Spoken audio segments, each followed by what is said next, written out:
Hello, hello, hello. I do hope you're well. We're going to have a little chat here tonight, this evening, this afternoon, this morning, whatever it is, wherever you are. And we'll see if we can find Gnosis. I think Retro has gone to pour himself a tasty beverage, and then he is going to join the conversation panel. You can too. The link is in the live chat, so do not be afraid. Join us as we try to find Gnosis. I will wait for one of you, many of you, to join. And in the meantime, I will sit back and meditate. I do hope you're well.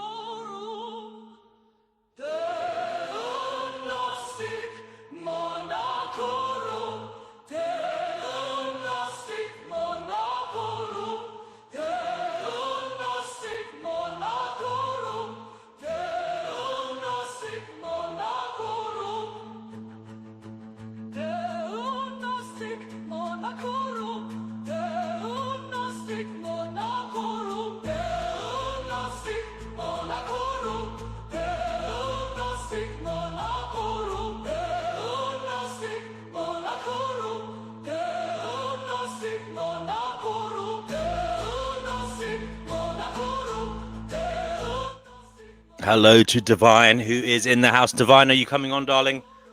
The link is in the chat. Come on, even if you just want to wait there until you have something important to say. There's no need to feel obligated to speak all the time. The link is in the chat. We are waiting for our first participant.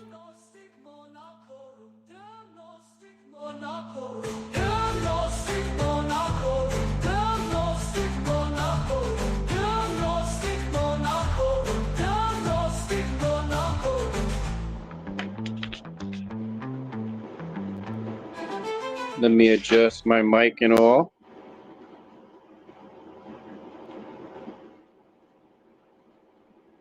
Hello to Retro, who has joined the show. Retro, are you okay? Yeah, can you hear me okay?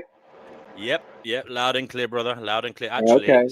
celebration time, because we often have terrible trouble hearing you. So, wow, it's a miracle, folks. We can hear Retro loud and clear. Fantastic. Oh, he's gone. Just when I said that, he's gone. Oh, no. I hope he'll come back.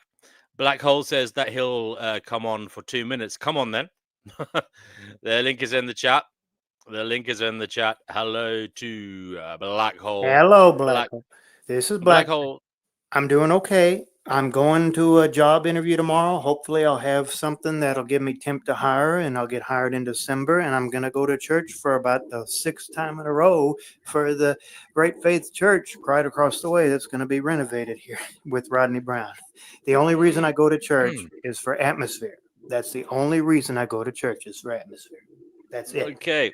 Well, first of all, best of luck with tomorrow's ongoing thank you seeking of employment. I was just about to start coming in here and I'm actually in the bathroom right now, about ready to start showering up and taking it easy. I said I'd spend a couple minutes with you, tell you that's what's going on in my life right now.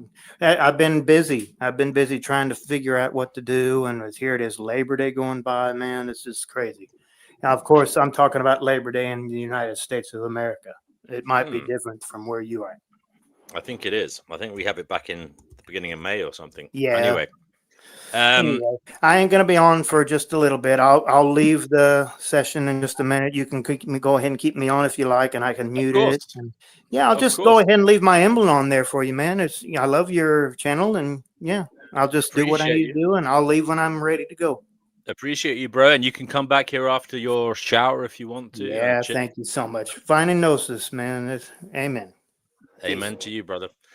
We have Retro is back. Retro, just when I said we could hear you loud and clear, you disappeared. I don't know what happened, but you're back now. Yeah, I was adjusting the audio and it X'd out, and I had to restart. So, a question tonight, I suppose the first question is, are you okay? Yeah, I think we're feeling the geomagnetic storms a little bit. I think people are on high tension for that, and we've been high tension for war for what, 2.5, 3 years. Mm. So I think all that's kind of eating at our psyches. That's interesting. I did note that Trump changed the Department of Defense. He changed the name of it recently, didn't he, to the Department of War? Did you see that? Yes, I did. And what did you make of that? I just feel like he's just peeing on everything to claim it's his. Yeah, it does seem like that. He's putting his stamp on everything. It's a bit yeah, it's like us going to the car dealership and peeing on a door handle and saying we own something. So you think that's all it is? There isn't any other ulterior motive?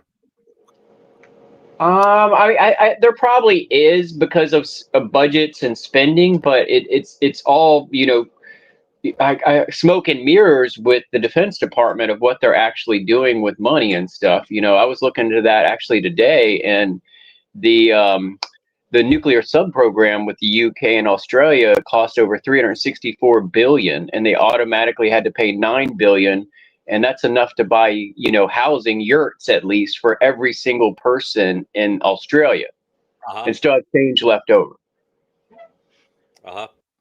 And what do you think of that? I think it's outrageous. Like I've noticed, like each president of, I'm in the United States, the US, has always broke the cookie jar. Like, it's just like if we had any savings at all, they all smash it away and put us in debt for another 20 years as soon as they get a hold of something. And I noticed it with bailing out the auto industry with Obama, and we bailed out the banks with, I think we bailed out the banks. We were still with Bush or something. I'm not sure, but yeah, I think we were with, but yeah, the Fannie Mae, Freddie Mac thing or whatever it was, and that all that stuff put our whole country in 20 years of debt. Like it wasn't paid for when we did it. It's 20 years of taxpayer money to replace that, and same thing with each skirmish we've got involved in, the Afghanistan and Iraq. It took probably 35 years to pay off Iraq, and then we already jumped into Afghanistan, and we're still paying on that. What do you think of what happened today? Did you hear the news about Israel bombing? Bombing Hamas leadership in Doha, Qatar. Yeah, I've only heard about that from the sideline, so I have no boots on the ground, and I haven't even seen article or read it about what happened. So I'm not the expert on that today, but I did see it did happen. We are in a scary world, no doubt about it. Folks, if you want to come on, welcome. If you're new here, do say hello in the live chat. It's good to know who's here. And we'll start the conversation. And hopefully there'll be a few bodies in here tonight, mixing it up and coming up with interesting perspectives. Retro, I put a poll out there this evening on my channel. I don't know if you saw that. You answered the poll. Yeah. Okay. Yeah. Oh, yeah. You did. Yes, you did. You said that you're not antinatalist, but you think people should take IQ tests before having children. Yeah. Is that right? That was me. Yeah. I mean, I said this on Facebook a few weeks ago, and then I deleted it because I thought people would think I was nuts. But my point is, if we're all unhappy and we're heading towards hell quickly, we have to do something. And I feel like it's not that we just need to dwindle down population. It's just that we need an incentive to create more smart people while we're slowing down the creation of just people eating and consumers. So, that the people being born do have a chance of maybe fixing these problems, not just becoming another needy hand and mouth. I don't know. I mean, it's an interesting one, but we'll have to look at the studies. I mean, is there any evidence that people with higher IQ, for example, they may do more damage to the world? I don't know. They have less children. Environmentally, they'll have less. Yeah, they have less children. That's true. Yeah. So, and then China's about to change their one child, whatever their policy is about to change anyway. So they want a population boom for some reason. They're kind of advertising it as they're also doing the opposite by putting hormones in our food and making the men put on dresses or whatever. We are kind of slowing down the breeding functions, but all of a sudden, you know, with Elon Musk, let's go to Mars, let's get 1 million people there, and then China having getting rid of the, you know, one child policy, I feel like they actually are hinting at a new baby boom.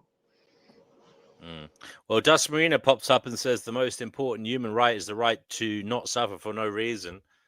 Okay, Dust Marina, but somebody might give you a reason for the suffering, and you might not agree with it. That's the problem with saying something like that. I mean, sounds, you know, articulate, but does it even mean anything? Dust Marina, if you want to come on here and explain what you mean, and maybe it's deeper, you know, correlations or, you know, contribution to what we're talking about, please do come on. But yeah, Retro, did you have any strange, you know, or thoughts or eureka moments, enlightening thoughts since I spoke to you last? Because it's been a little while. Probably a few, but I mean, I was just thinking about the comment about, you know, I think what we're suffering from is mainly the cost of living, and the both parents working and basically having to pay someone to take care of your kid. So I think the whole family structure has kind of dwindled for us all. Even our own youth was a dwindling family structure, and it's more than ever now. So I think once there is a universal global income thing, that maybe that will help balance that part, because it seems like we lost a lot of our humanity, you know, sometime by the mid 80s and beyond that, because of, you know, society in general and having everyone working instead of being a family. Undoubtedly, there was damage done psychologically to people due to the breakup of, you know, extended families, etc., etc. Do you think there's been any positives to, if not individuals, if not society, perhaps individuals? Do you think, has there been any positives to, you know, the lessening of the effect of the extended family or even the nuclear family on the individual? All in all, I would say no, but there is some small advances, I guess. But I mean, it's hard to pinpoint what those are. But I feel like I mean, there's increased competition for technical jobs and stuff like that, and there's increased competition to get in better schools and, you know, to perform. I feel like we're going through larger, and, you know, I don't know if you ever seen the chicken videos where they pick out the baby chicks and which ones turn into nuggets. I feel like they've kind of put us in all that, and actually less and less of us are being chosen for success. But that kind of competition actually creates a higher quality product. You know what I mean? Like, so the chicken tastes better, but we also lost 10,000 chickens just to make the one nugget taste better. Oh dear. A horrible analogy, might I add. I feel like it's happening. We have Dusk Marina has just joined us in the house tonight. Dusk Marina, hello there. Hello. Hi. How's everyone?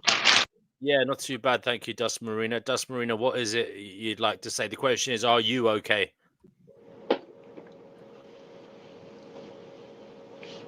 Dust, are you there? Dusk Marina, we've lost you.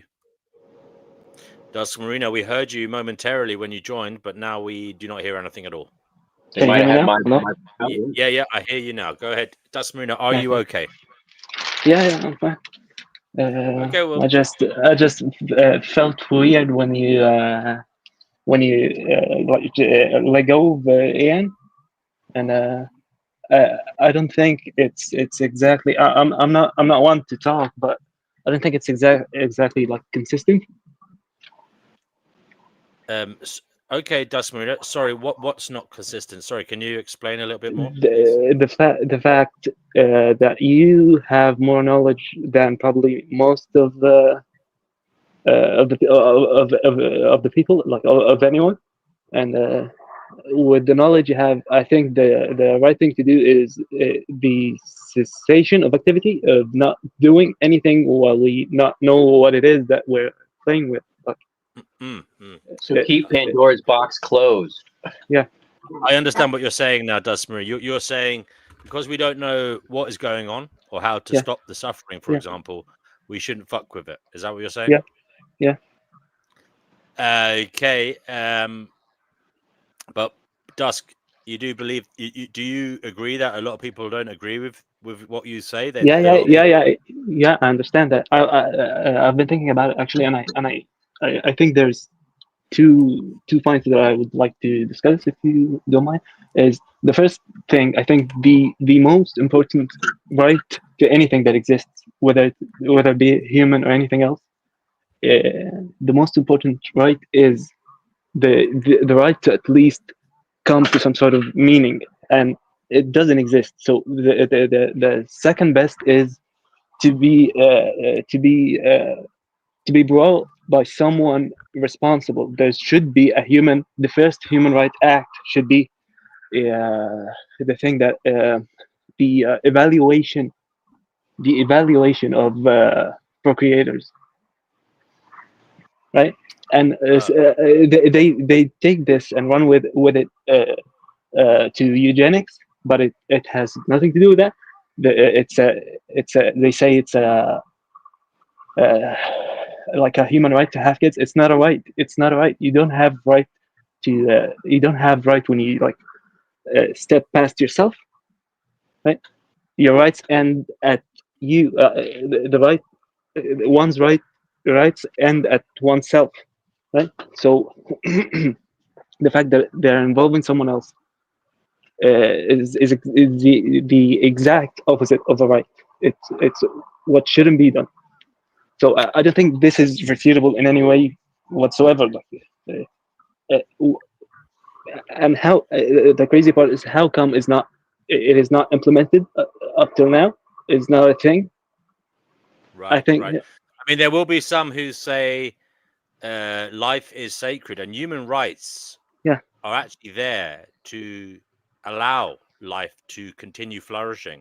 It's not about continuing. It's not. It was never about continuing. It was about minimizing suffering, minimizing pain. But can I just say, Dustmarie, human rights, right, are a framework that was developed in the political sphere. Okay, now they are a framework that were developed to basically allow for citizenry, okay, to be well and okay.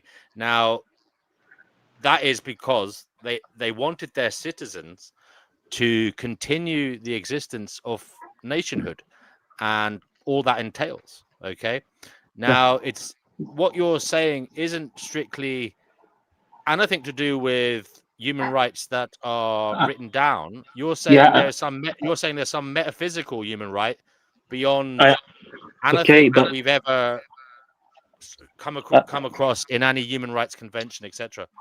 I understand that, but it's the fact that the human rights itself is a lie. The human rights itself is like a system that like any other system, like capitalism or whatever it is. The country uses like that. Brojo's 420 Cafe, if you want to come on here, brother. He says rights are a human construct, not inherent. Yeah, we know that. Rights are a human construct. Yeah, I think we're headed towards something where it's like Starship Troopers, where our rights will be separated and the citizens will be forced to work for the state itself, or you won't have as many rights, if that makes sense. Like, you have a little bit of freedom, you will be part of a system, but you're only a citizen if you take part in a way that is mandated. Yeah, exactly. Fair enough. But Dust Marina, look at Brojo's point here. Rights are a human construct. They're not inherently anything meaningful. They're arbitrary. You know, they're a bit whimsical, and they're subject to change, etc. Why they're not applied in the first place? Why is your human right, this human right that you say is fundamental? Right. Okay. Would you apply? Why is that sacrosanct? Why is that so important? Yeah. Would you say this is a requirement if you were asked to be brought here? Would you say I'd want to be here for a good reason? I'm not opposing suffering. I'm saying suffering for a good reason. Apparently, unconsciously, we did choose to be here. We just don't remember making that choice. We did choose? Yeah, well, in between our lives. I mean, if we don't remember choosing it, does it matter if we chose it or not? I mean, partially, but what we do in this life, like I think you mentioned before about life. I think it was you about life having meaning, or we're taking it our life meaning away. What's happening is someone is competing for our attention all the time, and it's not our family, it's not our children. It is the distractors. It is something that wants us to be scared, something that wants us to be hungry, something that wants us to be addicted, something that wants us to be angry or sad. And it's not, that is also a construct, meaning as long as we're full within ourselves, we can't be pulled in a direction. Okay, all right. Now, Retro, if you just bear with us for 1 second, Dusk is saying that nobody has the right to create someone because that risks causing them to suffer for no good reason. Right. But Dusk, I understand that point of view. Yeah. You understand that, but doesn't mean I agree 100%, but I totally understand that point of view. You're bringing a child into some place that you basically focused on suffering, and that we can't find a way out of it for ourselves. So why bring someone into our prison? What would you say in as a kind of retort to what he's saying? What would you say to kind of disagree with him? Well, I think the life experience that we get here is something beyond ourselves, and we can end that suffering outside of ourselves and within ourselves, and we can make someone else's suffering less, and there's things we can do in this lifetime to be the best person we can, or help someone else be the best person they can, which in a whole, hopefully we get out of Kali Yuga if we believe in that. So we get to Satya Yuga, which, hopefully we'll all be a little better there, but it takes all of us pulling, Yeah.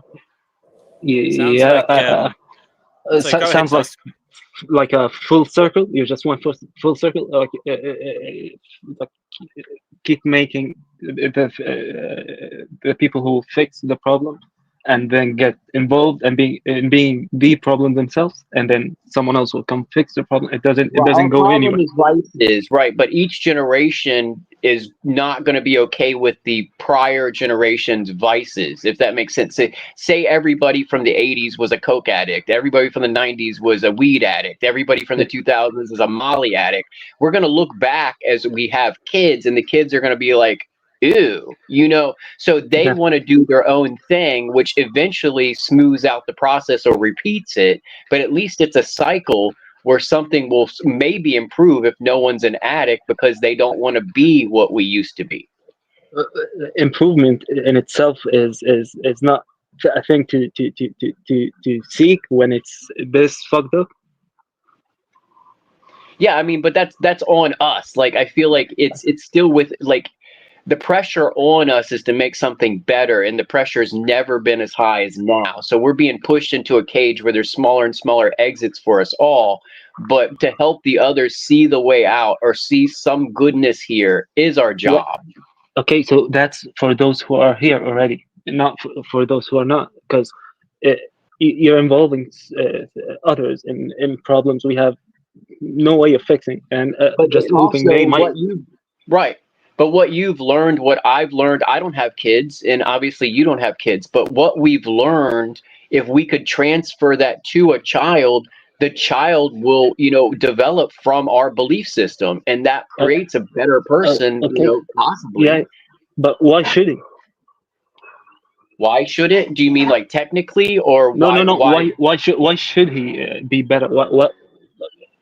Because our fears are instilled in the child, meaning all the things we did or wish we had done, or things we see that we didn't see at their age, we can teach them sooner.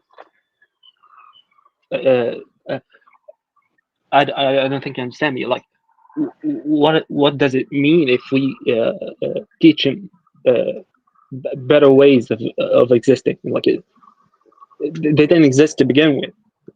You're creating the problem and then like pretending to fix it. Okay, so if we're polluting a lot, we're using a lot of electricity, we're throwing our cigarette butts on the ground constantly, and we didn't realize till later in life that was bad. That's us learning, and our child doesn't have to learn that because we did, and we can teach the next generation what we did that was bad. Okay, I got this, but the thing is, they don't have to do that. They don't have to be better. They don't have to. If we can teach ourselves to be better, we don't have to bring someone else and tell them to be better. No, we don't have to. But if we do, to better sustain himself. I agree, but if we do bring someone, I'm not saying everyone should have children. I don't have children, but I'm saying that if we do bring someone into this world, it is our job to tell them what we had learned so they learn from an earlier age. Say you didn't start drawing until you were 30 years old and realize how good you were at drawing, and your child picks up a crown at 5 or 6 years old and they're as good as Picasso by 10 years old. You can help them because of what you learned at 30, if that makes sense. To give them a head start. Yeah, but it doesn't make sense since all we do is a cope. Whatever we do is a cope. You wanna make beings and teach them how to cope better? I mean, certain things are coping, but I don't think it's coping better. I just think it's not repeating the mistakes. I think so everything is a cope. Like there's nothing that's not a cope. Like we don't know where we are. We don't know where this is going, and it is absolutely horrendous. And the fact that we like anything that we do, if you really to think about it, it's just one big cope. It's so been a cope, and it's always will be. I think a lot of us are losing that coping mechanism as per how the news and stuff looks. You know, like people aren't coping. They're looking for a crutch or looking for an addiction or looking to act out or looking to hurt someone. Yeah, but there's someone else to pick up where we left off. There's always someone else who's wreaking havoc, who doesn't care. There will be someone who continues this cycle anyway. So are you saying that as an individual, you don't think you can make a difference, therefore our children couldn't make a difference? Or are you saying that as one person, there is no hope of change? This was like the continuation of the fact that everything is in fact a cope, and even this stuff is a cope because it doesn't go anywhere and it wouldn't do anything. It's just the fact that you're thinking about change itself is a cope. Well, I think because we have a language written and spoken, it does create change because before there was language, we didn't have stuff moving as fast. With each word we put into the ether of the universe, I think we're creating something around those words. You know, if someone listens to it, if someone reads the book you wrote, even if you passed away, your words are still here. Okay, but the fact that you need someone to read your words and appreciate them is a cope in of itself. Why would you need this? I mean, why else are we here? I feel like we're here for something greater than ourselves in our own life. So we should leave something to teach others, you know, besides a headstone. I think the best thing to be left is nothing. Just leave nothing. There's just leave it be. Let it be. It's this is nothing to keep or to preserve. I mean, so you could, you know, go in deep meditation for the rest of your life and try not to spend $1, but I don't know what effect that would have on others, because if you never told them what you were doing, I don't think it would add to the group learning, you know. Okay. Yeah, I understand what you're saying. What you're saying is right, and it applies for us who exist, not for those who doesn't. Yeah, there's a lot of people out here that probably won't make a change or have kids and not do well with them, but we can't worry about that. That's not us. We can only worry about us. Okay, I understand that. But the thing is, where did you draw the line of this change? Because change, you want to do it yourself since you're stuck already in this mess. But the fact that you involve someone else that didn't exist and ask them to fix something that's like unintelligible is madness. I think it's coping like on steroids. Well, I think adults that grew up through the stock crash of 1929, you know, their kids going to war, I think it was partially a good thing in their psyche, meaning this was a different experience than they had when the markets crashed in 29. Seeing their kids or cousins or little brother go to war in 1937 might have been a boost in their self-confidence in a way that we can't imagine today. But it was a change on Earth. Even if war is bad, it was instilled in us at the time. It was good. You know, we're victors. We're causing the world to shift in a good way because of our military industrial complex having an aircraft carrier going over there to secure trade routes and saying we're freeing people. And in somebody's mind, that sounded like a good idea. Even if we're not honest with the public, we still were the victors in that war, quote unquote. So I feel like people came home from those wars not all shell shocked, like victorious, created the baby boom. So I feel like there was some positive at the end of World War II through a group psyche saying we did, win against evil. Okay, I completely agree, but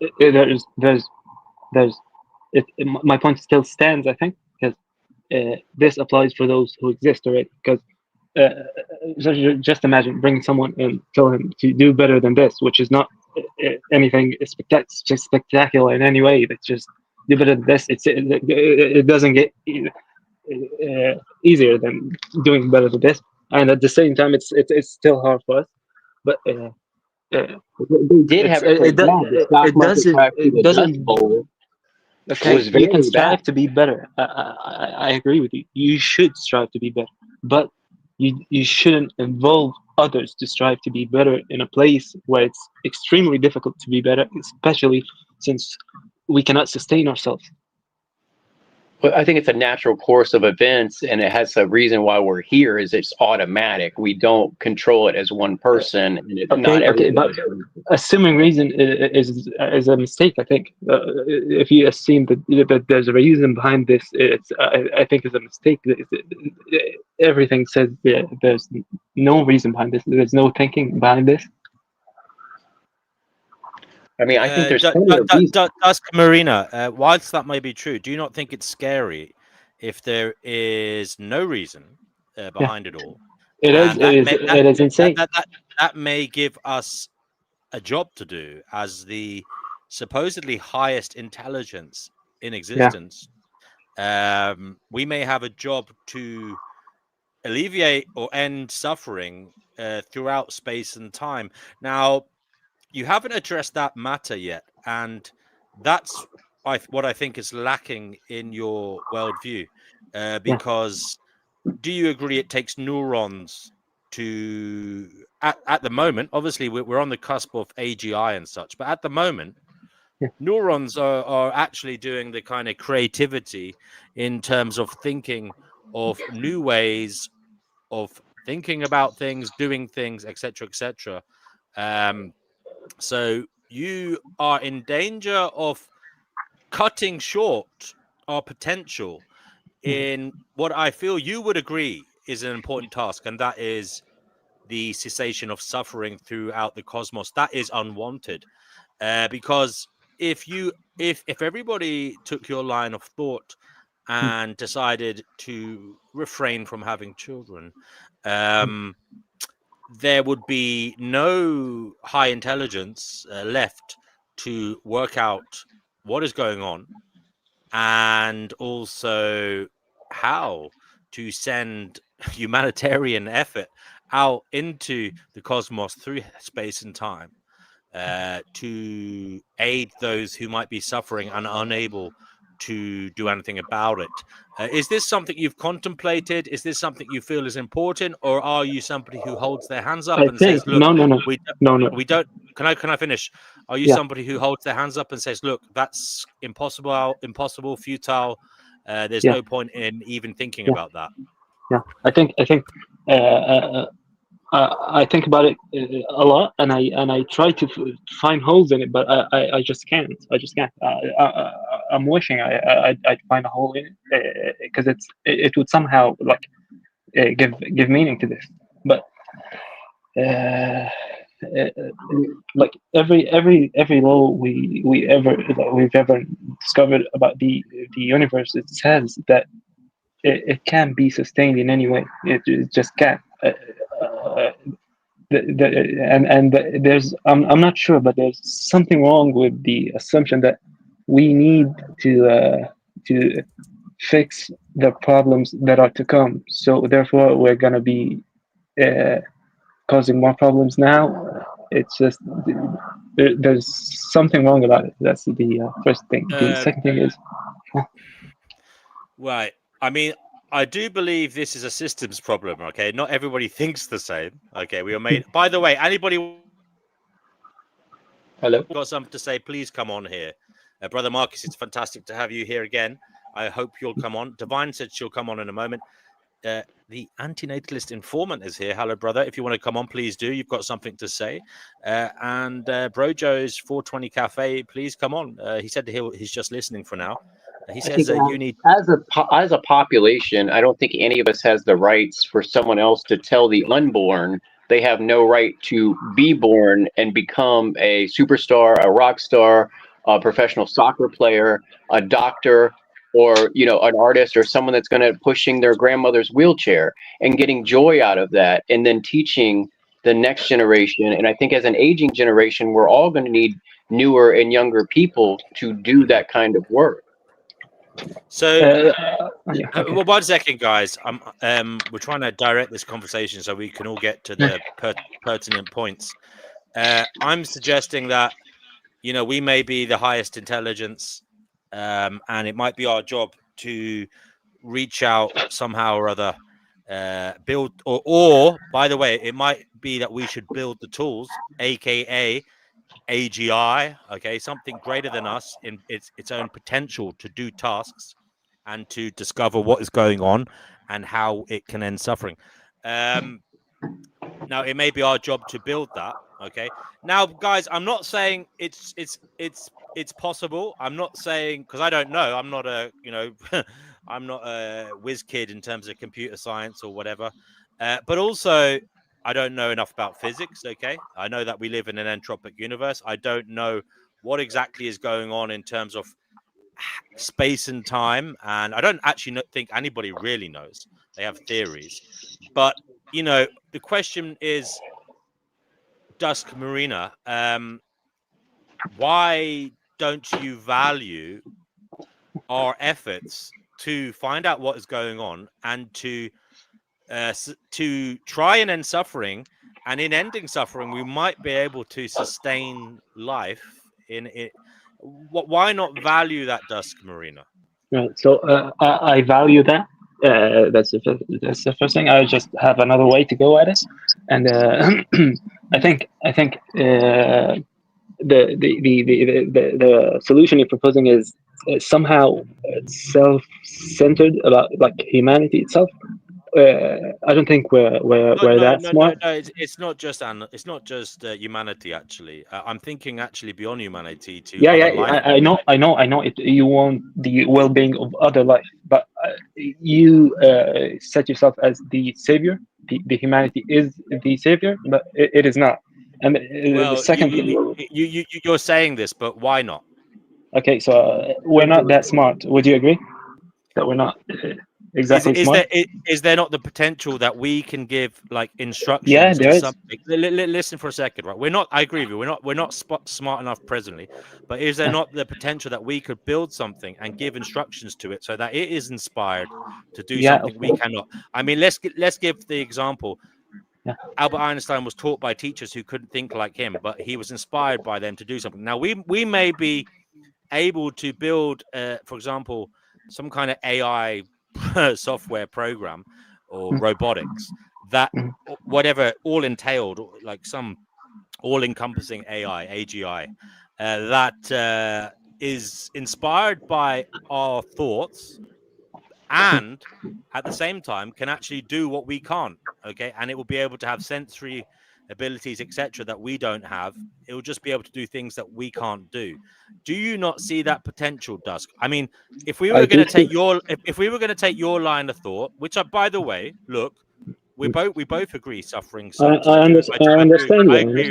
I agree with you. Suffering sucks, and undue suffering sucks, right? Unwanted suffering sucks. Now, the point becomes, why not try to do that, Dusk Marina? I mean, I think the point that I was getting at by us not being that smart is we figured out this sucks, right?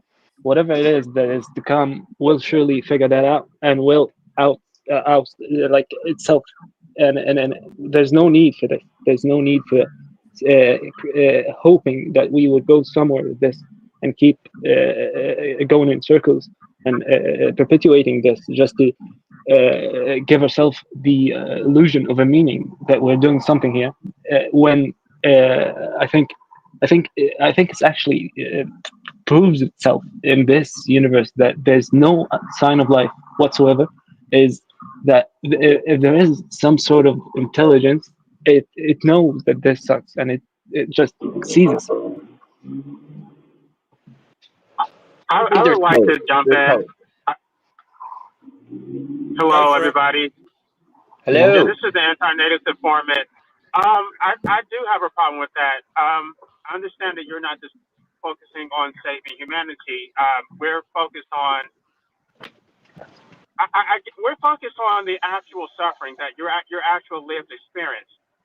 These counterfactual scenarios about spirits and another realm are completely irrelevant, and we don't actually have any. We don't have a moral right to impose life and sacrifice human beings in order to get to a higher state of consciousness. I think what that posits is a sort of moral nihilism, that you're going to continue sacrificing human beings in order to get to a higher state of consciousness. And this is something that author Schopenhauer redacted, that is given into the will. The will is an energy force that it's a black hole. You can keep feeding it or you can resist it. And I'm not going to give into that. I think that our suffering does matter. And the way that we spread antinatalism is through proselytizing. It's not through procreation. Okay, Antinatalist informant, thank you very much for your input. An interesting channel, guys. If you want to go and look at his stuff, he's a very passionate guy and he's very articulate, as you've just heard. So it might be worth going over and looking at his channel if you get the time. Brojo comes in and says, I'm sorry, this guy is so unhappy with life. Create your own meaning. You can enjoy life, live in golden years. Now, attitude is everything. I mean, Brojo, with respect, I don't know if that's helpful, because not everybody. I am sympathetic to the truth. I am sympathetic to the truth that not everybody can create meaning that is adequate to them as an individual, as in it provides comfort and happiness. But look, Brojo, I understand what you're trying to say. You're trying to be helpful, but at the same time, I'm not sure if it is. Antinatalist informant, what you said there about spirituality, I'm not sure why you said that, because we weren't talking about spirituality, brother. We were actually talking about the role of humanity in perhaps trying to end suffering throughout the cosmos, throughout space and time, and basically that isn't spiritual. That's a material thing. That's trying to be pragmatic and understanding the fact that we may be the highest form of intelligence, and it may be up to us. If you are concerned with suffering, okay, which you are, I am, it may be up to us to do something about it. Now, I understand you don't think it's a good idea to impose your views on somebody else and bring them here just because you think we have a mission. Is that right? Right. I disagree with that strongly. Okay. Why do you disagree? Why, if you value the cessation of suffering, why do you think we should stop at our own, the fruit of our womb, the life that comes from our loins? Why not think beyond that? Well, I'm not against pushing a red button. Like I stated it on my channel. If somebody else would do it, I'm not against it. I just personally wouldn't do it myself. But I think it's problematic because we have been trying to end suffering for, tens of thousands of years, and nothing has worked. So we're just going to continue sacrificing more human beings with this unrealistic goal of getting to a higher place, and that's actually a form. Well, it's a form of, I don't know what you want to call it. It's not. Is that eugenics or what is that? That because we're higher, because we have a higher state of consciousness that we should procreate. No, there's no guarantee that our children are going to think that the way that we think. They could be apathetic. They could cause harm. We can't control the children that we create. So it could actually have a negative outcome, that we could create children who cause more harm. That is true, also, but you could say that your view could cause more harm as well. If, for example, people don't have children and the human species starts to degrade, so there aren't enough people here to, for example, look after elderly, there aren't enough people to come up with new inventions, new ways of thinking about science, etc., then we could stagnate, we could degrade, we could degenerate, and we could also lose out on the possibility of helping life throughout the cosmos, throughout time and space, and therefore we could cause an innumerable amount of suffering beyond our wildest imagination, and that may be equally the root of your actions.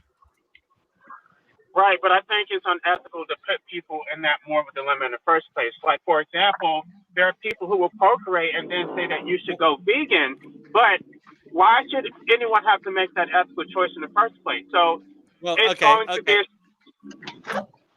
By the way, I'm so happy to see you here. I often wondered how you are, and you're always welcome here. Please come back. I just want to say one more thing, though. What about the idea that we're in a bad place? It's shit. Everything is shit. No matter what you do, you're harming someone. And it's kind of like the lesser of two evils informant. What do you think of that idea? That, yes, I agree.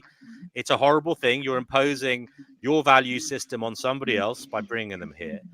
But there is this almost, you could say, saving grace in that it's the lesser of two evils. You're doing harm to avoid a greater harm. So you're bringing someone here. Yes, it may go horribly wrong for that individual, but that individual will only live, for example, 80 years. But, there is this expanse of life throughout the cosmos that could go on for eternity.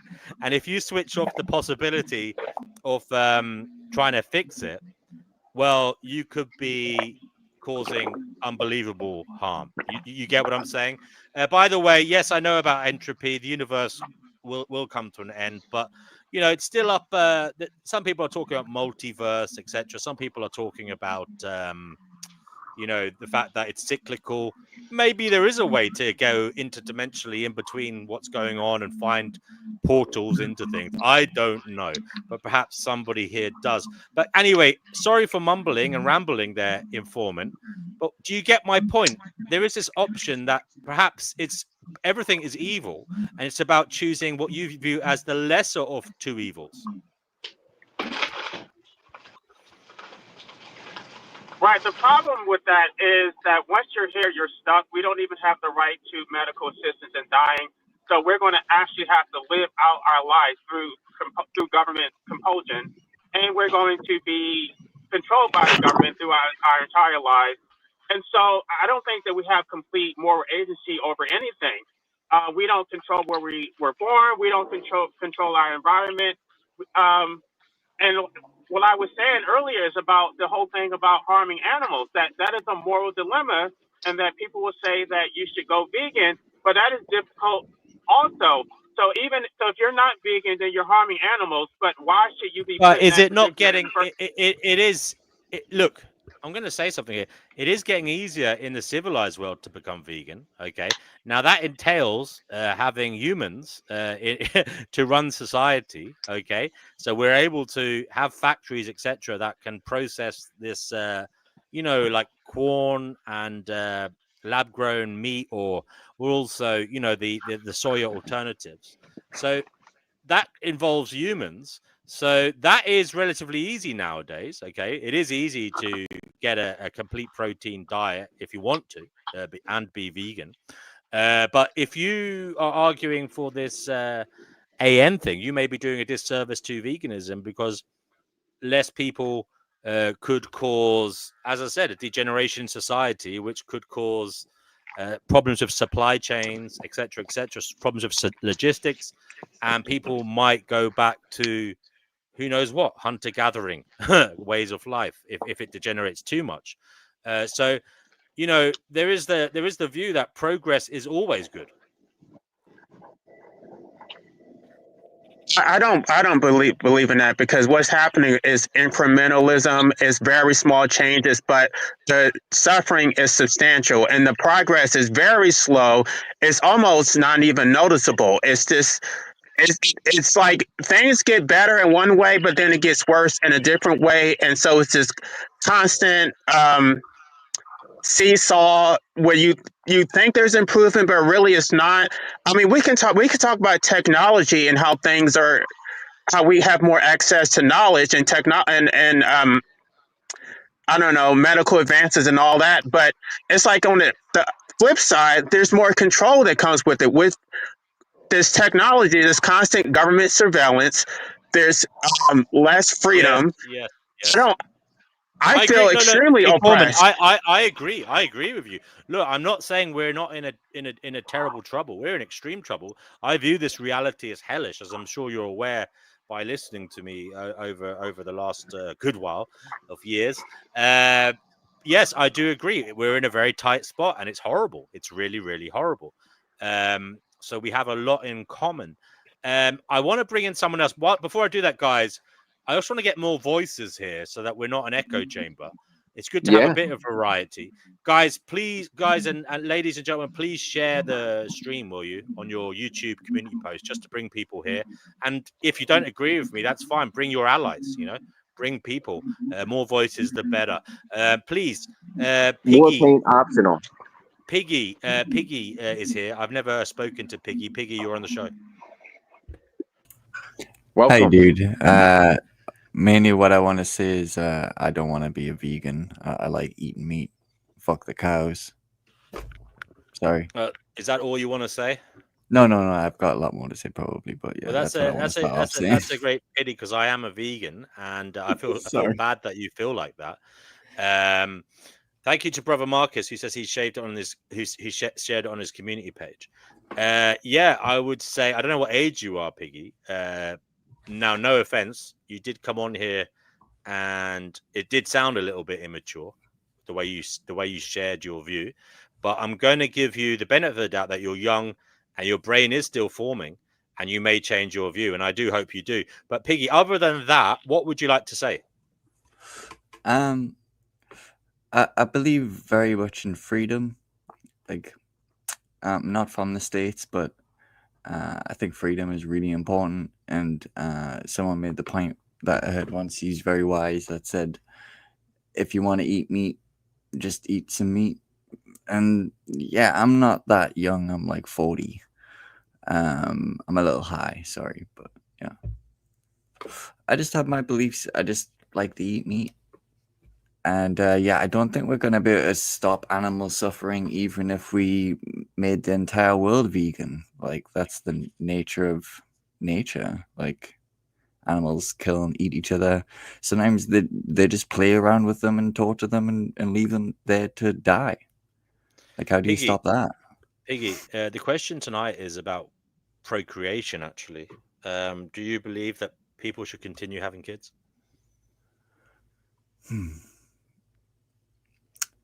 As long as the economy keeps tanking, probably not. But I mean, people will. I personally probably won't. But each to their own. I'm not an antinatalist specifically. Okay. So what is your view on the matter, or do you have one? No opinion. But that's okay as well.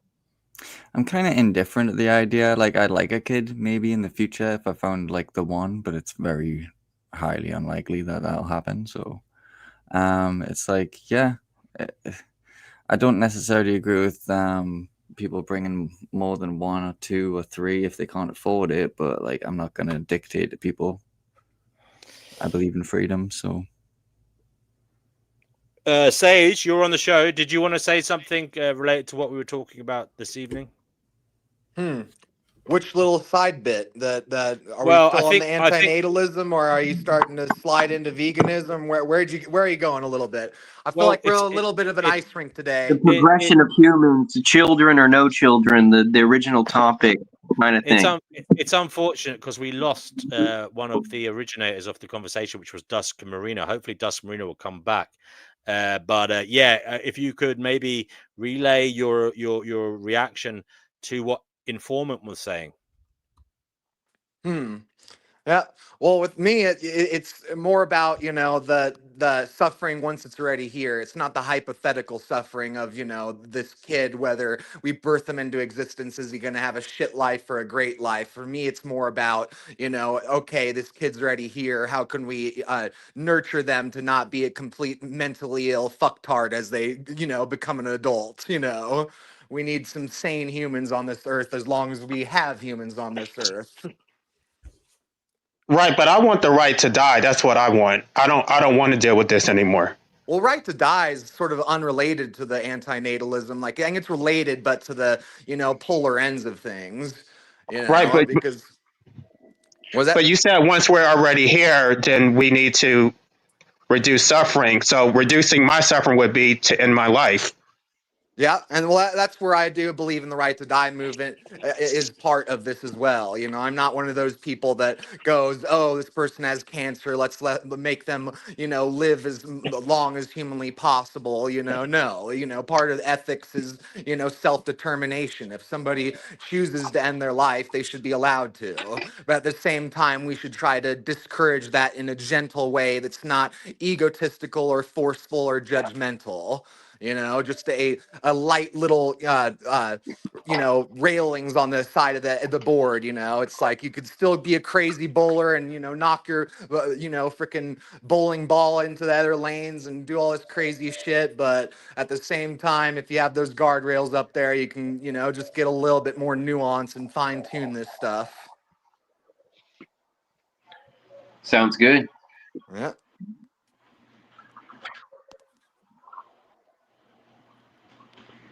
It's the village idiot again. How you doing, Sage?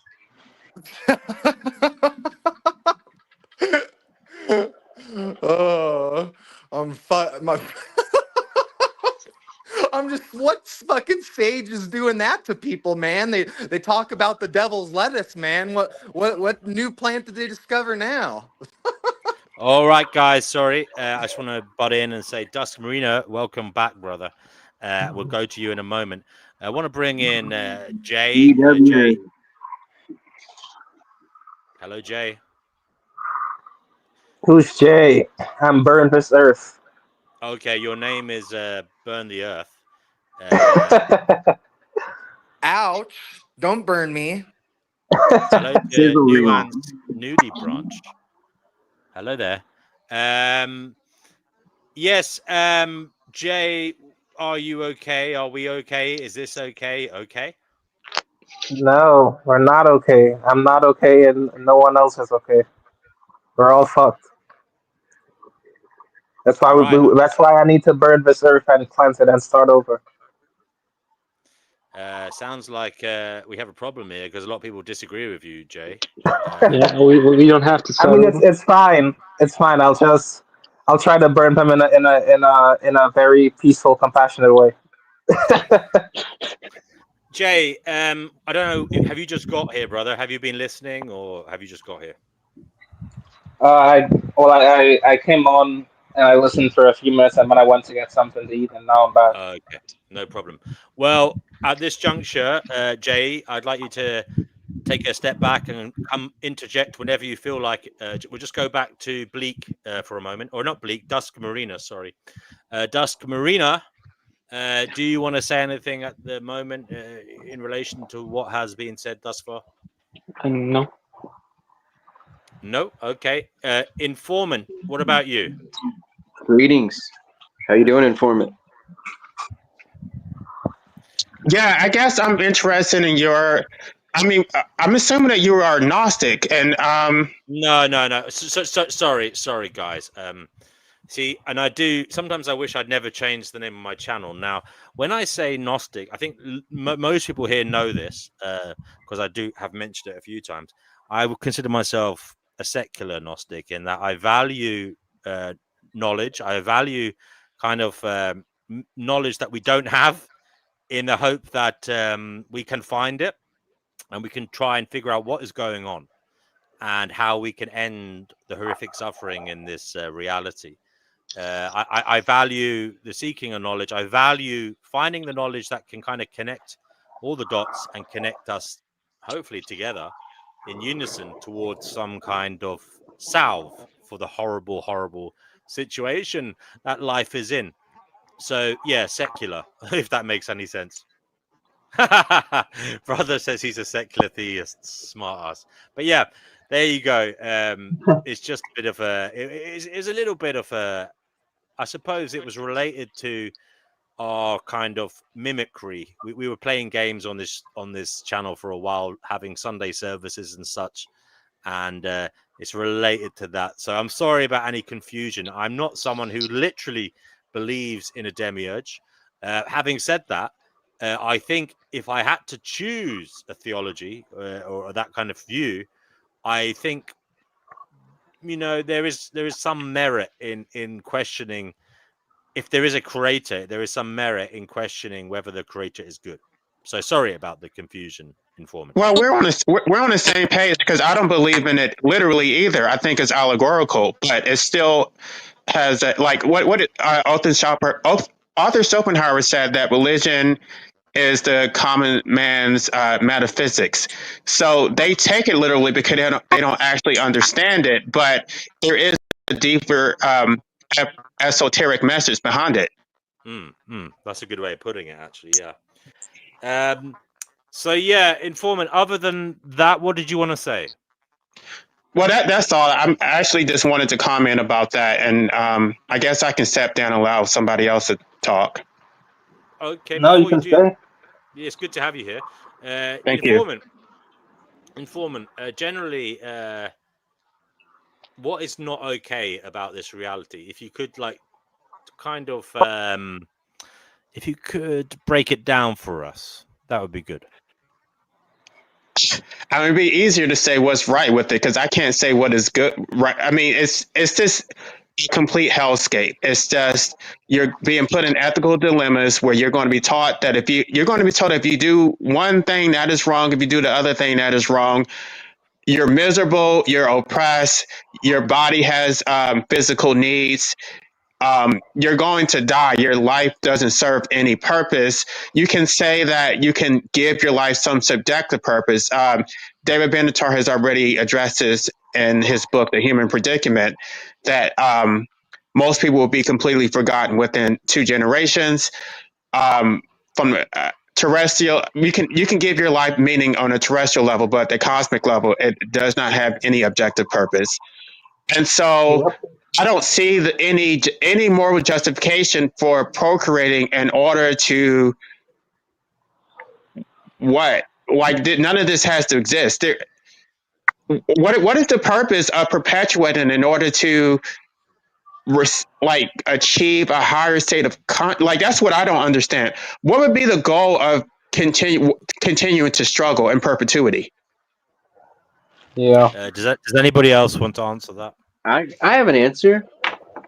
I think I have an answer. You were saying before, and you were talking DW about humans, and you're kind of talking about them in third person, and I would like to add to that. So I think biologically, humans are actually semi-immortal and like almost immortal, carriers of DNA through the dimension of time. We're just planting it more forward, so we are recordings of our own histories, within our genetic structure, and we're here to, pass that on in through a time, almost infinitely, like a jellyfish or a star. Why? But it's just perpetuating suffering, though. I mean, eventually you can dial out feeling, with medication or removing our nerve system or putting us in a body that doesn't feel pain, kind of thing, which I think all would be achievable. Yeah, but then you have to ask yourself what was the point of us being brought into existence anyway if it's all absurd and I don't think that's futile? absurd. What's absurd about it? It's absurd. Our life serves no objective ultimate purpose. We're here to learn something besides language so we can transfer that and communicate it with each other that does ease suffering. So we're here to, whatever it is, smile, pick up someone, help someone in some way that's not speaking. It's always a non-speaking act. Right, but you're not understanding where I'm coming from. At the end of the day, the suffering didn't need to exist in the first place. So why does it exist? I mean, it exists because we're in a cycle of it that, is part of our life. It's just, it's like we have to accept some form of being here, which is baseline suffering, to bring ourselves above a baseline or, move us to the point of, massive change or, some form of, progression mentally, physically, But history isn't a lot of it isn't about us progressing. It's about us just running around in circles, repeating history and doing what we've always done. Well, I think if you pick and choose, you can always find that. It's just there, I say like every 600 years we go forward or backwards, whether it's, the fall of Troy to, Socrates to, Caesar to Jesus to Buddha. It's just about it's 400 to 600 year cycles where we go backwards again and then we go forwards again. And then we get the Renaissance where they dig up all the stuff from Socrates, so they go back again to get better.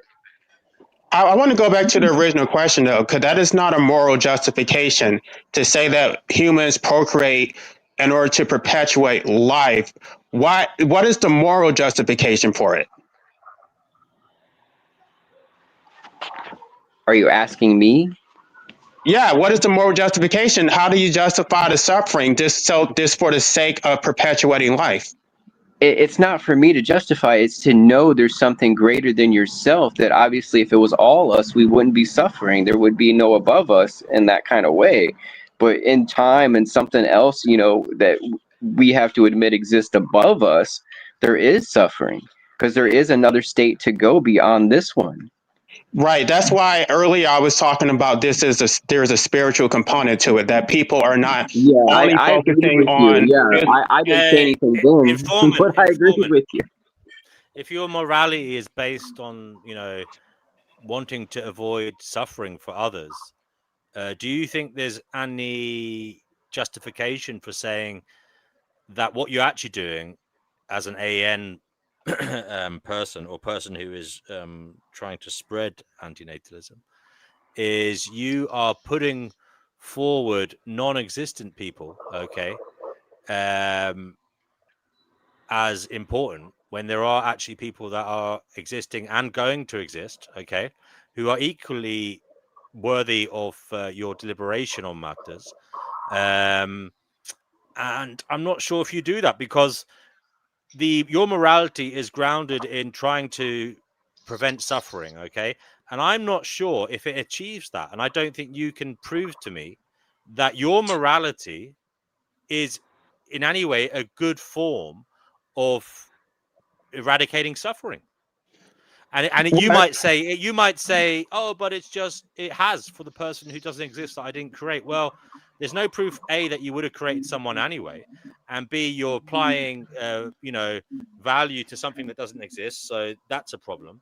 Okay, well, but also why the kind of vainglorious attachment to your own DNA? Why as in like why do you attach value to your non-existent DNA over and above other forms of DNA that will exist regardless of what you say now, and other forms of life throughout time and space? Why this egotistical attachment to your non-existent DNA? Well, because I can answer that. Go ahead. Because I only have moral agency over my own DNA. I would like for all suffering to end, but I can only control what I do. I do support pushing the red button, but there was a lot of layers to what you said. I'm trying to remember everything you said. It's okay. You can try and you can think about it for a moment. It's okay just to meditate on that because it's where I'm stuck personally. I think it may be a kind of egotistical act, and it may be thinking that you're, for example, it may be saying that to say you're doing good as an AM person may be a very vain, egotistical thing, because there is no guarantee that you have done good. You could, for example, be causing harm to existing life because there'd be nobody to be around to look after old people. But also, there is the problem that you just don't know, unintended consequences. You just don't know for sure that others won't take your place as the breeder and perhaps have more life than you would have if you had chosen to be a breeder. So, for example, they might use your one-bedroomed house that you won't be leaving behind to any children. They might use that for 10 children rather than, say, the one child your child would have had. So you just don't know, is what I'm saying to you, informant, whether you are doing good. And I think that a lot of AN people are probably too cocksure in their, proclamation that they are doing something morally good, when I don't think what they're doing achieves the foundational concerns of their morality, which is the alleviation of or eradication of suffering. I remember what it was now. I remember what it was. So David Benatar addressed this in his book, Better Than Ever to Have Been, that it calls for the phasing out of the human species. So the way that it's supposed to be done strategically to reduce suffering.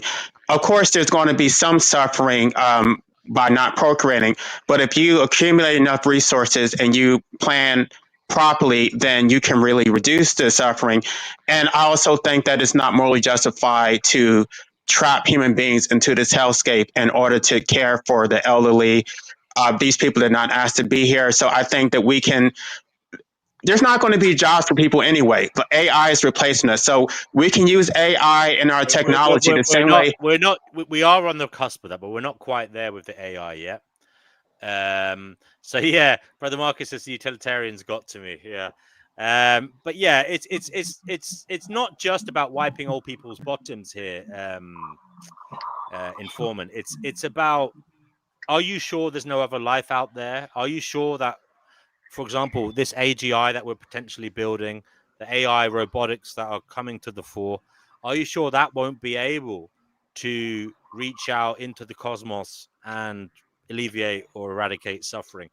Are you sure that you want the species to give up now before we get to that potential? If so, why? Why? And by the way, this is a really problematic thing, because I know it's fraught with all uncertainties, and it may well be, this is the biggest problem, we may cause more problems. I agree that. I agree with that. We may cause more problems by continuing life equally. So there's no real good answers, but I want to know what your answer is in that regard, informant. I mean, I don't make ethical decisions based on counterfactual scenarios about unknown variables, about this could be. What we do know is that we actually are here. We do know that people actually are suffering.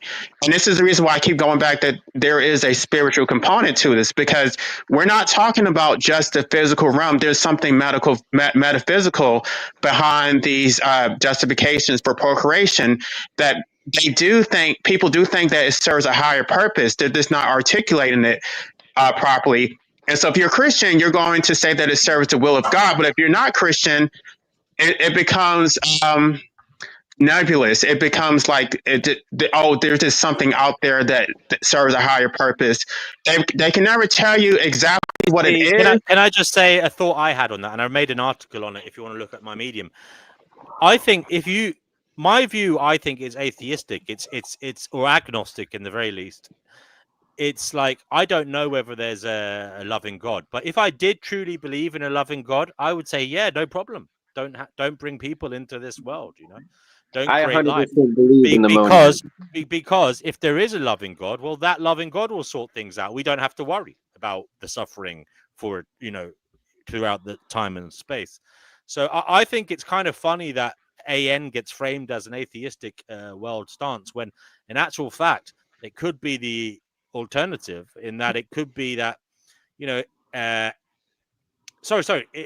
could be the alternative, that pronatalism is a kind of atheistic stance, in that, you know, antinatalists could be believers in God. They could say, look, we're not bringing life here because we know we can't fix shit here. Okay, so we'll leave it up to God to do what we cannot do. So we opt out as a sign of our faith in a loving God. So I'm just saying that is an alternative that I don't hear said much, which I find interesting.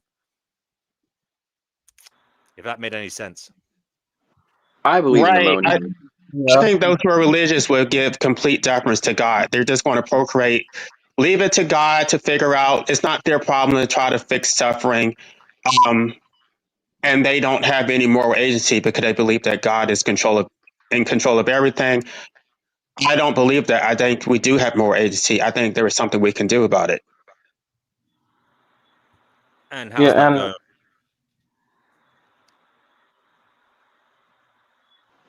Everybody's audio sounds good to me. Yeah. But it's just if we're if you're not talking, just mute yourself, I suppose. I think that's what she wants us to do. Jay, did you want to say something? No, you're gonna ask something? Not really. Okay. No, I was just gonna say, yeah, that well, with respect to the whole notion that AN doesn't actually, you can actually call it good because it isn't actually doing anything. I would agree with that, but I would still say I'd more say that it's preventing suffering, which on balance is it's less negative and creating life is what I would say. So like, in a sense, I guess you could call it like a negative good in a sense, I guess. What you're doing is you're saying it's good for the person who wasn't created ultimately. Right, and then good for other sentient beings who aren't going to suffer as a result of that person's birth. That is part of the equation. The maths of that, I'm not entirely sure, but that is something to weigh up.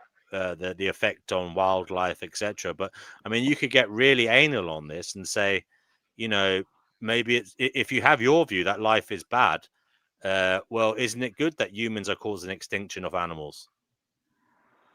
Yeah, I mean, I guess you could you could actually make that argument, I guess. Yeah. So then again, your view becomes nonsensical. You're not doing anything to achieve your aims. No, bring back the dodo bird. Well, then we can kill something we already killed and eat it. No. Yeah, I mean, if Jay is to be taken seriously, he has to say that it was good that humans caused the extinction of the dodo. Well, I mean, if you follow at the same time, he's arguing that we bringing life here can cause problems for other life. So yeah. What is well again? the real? I agree with him, except on the latter half, but I agree with half of that. No, what I'm saying is that remember, antinatalism doesn't have any position on whether or not it's right to kill other sentient beings. It's only about bringing new life into existence. Right. Okay. Right. Anybody else want to jump in and say something? And so, yeah, who else is on? Hello, this is retro / village idiot. Well, I was noticing something interesting with use of language here. I was noticing a lot of you guys are saying to avoid suffering or to remove suffering, but I'm not noticing many of you saying to reduce suffering. And those are some important nuances. Right. Well, I would say that reducing it doesn't.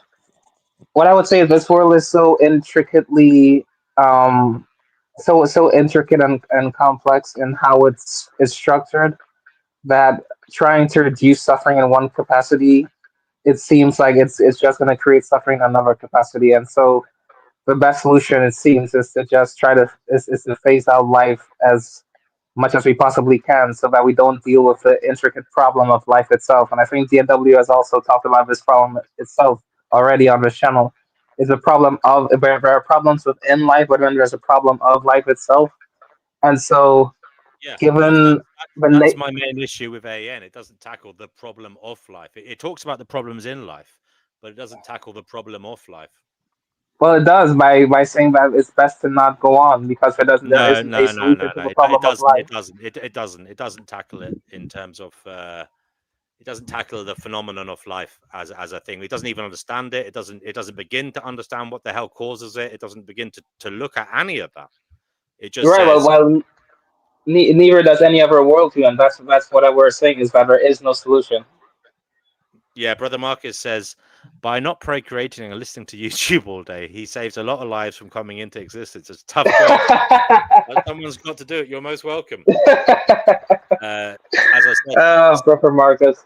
Soon to be known as Saint Marcus, you know. But No, yeah, but yeah, what I'm saying is that there's the world is so intricate and complex in how it's Thank you, structured Brother that Marcus. trying to fix one problem in one capacity just ends up creating more problems in different capacity. And so the best thing to do is to not participate and to phase out life as much as we can, since there is no ultimate solution to any problems. I'm not convinced that you've answered why your view is the best view. But if anybody Well, that's else, what I'm saying, is that it's not necessarily that it's the best view, but it's the one that makes the most sense given the options that we have. I mean, you're talking about this phasing out of life. I mean, you do know that humans have a tendency to disagree with each other, yeah. I And know, right? And that's what I'm saying, right? Is that, well, unfortunately, humans are obviously never gonna agree to could you face. not potentially be causing a degeneration in society, and perhaps a bottleneck, maybe a temporary bottleneck, whereby people will become society will degenerate, people will become ignorant, and then perhaps life will just explode again. I mean, there's no. Can I ask a quick question about like near age group of who believes in that we shouldn't have kids? Because I mean, I'm about 50 and think we should have kids. I don't have any, but I was wondering if people younger than me are definitely saying they're not having kids. Correct? Yeah, I'm 25 and I'm definitely never having kids. I'm So 40, but I'm not having them. But that's that's just I was swamped in all of this thought myself, but it's also the state of affairs is I just think you can't. It's a personal choice, I don't view it as wholly immoral all the time. You know what I mean? There are some circumstances I might say, hey man, you need to get your shit together. What you doing bringing someone here? You're addicted to fucking heroin, or whatever it may be. But yeah, I think it's a personal choice, and I do not feel in any way comfortable moralizing too much over the issue or calling anybody immoral. And then there are numerous reasons for that. Some of them extend to are from my view in the lack of free will, etc., and the deterministic nature of the universe, and human interactions and human psychology, etc. But that aside, I think that to call it immoral, on the whole, it's a strange one, because even morality itself, I think, is something that came into existence to serve survival of life, which is interesting. I mean, it's like we're using the framework to describe something that, when that framework came from that which is oppositional to the notions being described. Do you get what I'm saying there, guys? Mm-hmm. What is your response to those who are trapped with a lot that they don't want? So say that again. What is your response to those of us who are trapped with lives that we don't want? What is my response to? Say that again. To make your life better, make an improvement, help someone else. No. He's sorry. He's asking me. Sorry. Go ahead. What is your response to those of us who are here? We don't want to be here, and we're just going to have to live our life and be miserable. What is your response to that? Well, my brother, that's a horrible state of affairs. Okay, and but I think that is a different matter. I would say, I think, again, it's not an easy situation to answer, but I think I wouldn't like to be glib about that and say I would encourage anybody to do anything. I would say we need to, as a society, look at why that is happening as a kind of unfortunate phenomenon, and it is happening. And there are, the numbers are not small. The numbers are unfortunately very, very large in terms of people who are dissatisfied with life. I mean, every 40 seconds or something, someone kills themselves, right? So, yeah, obviously, this is a huge problem, something to think about. And I would say we need to put more of our energy, focus into trying to alleviate that suffering and lift these folks out of their pits of despair. And I do think there's a lot of wastage in society, Informant. I think we concentrate on really stupid shit. You know, we really do as a society.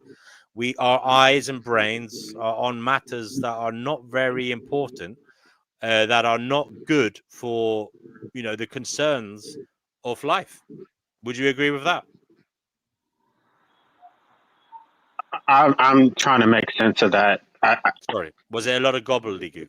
I'm basically saying we as a species, we waste a lot of our brain power, and we should be utilizing it more efficiently in trying to work out how to lift everybody up, you know, to some kind of well-being. And I do not think we're doing that. I think we're wasting a lot of our brain power. I think mainstream society is extremely superficial. Okay. Mainstream society is a big clutterfuck of celebrity trash, you know, pointless escapism, and you know, just crap all around.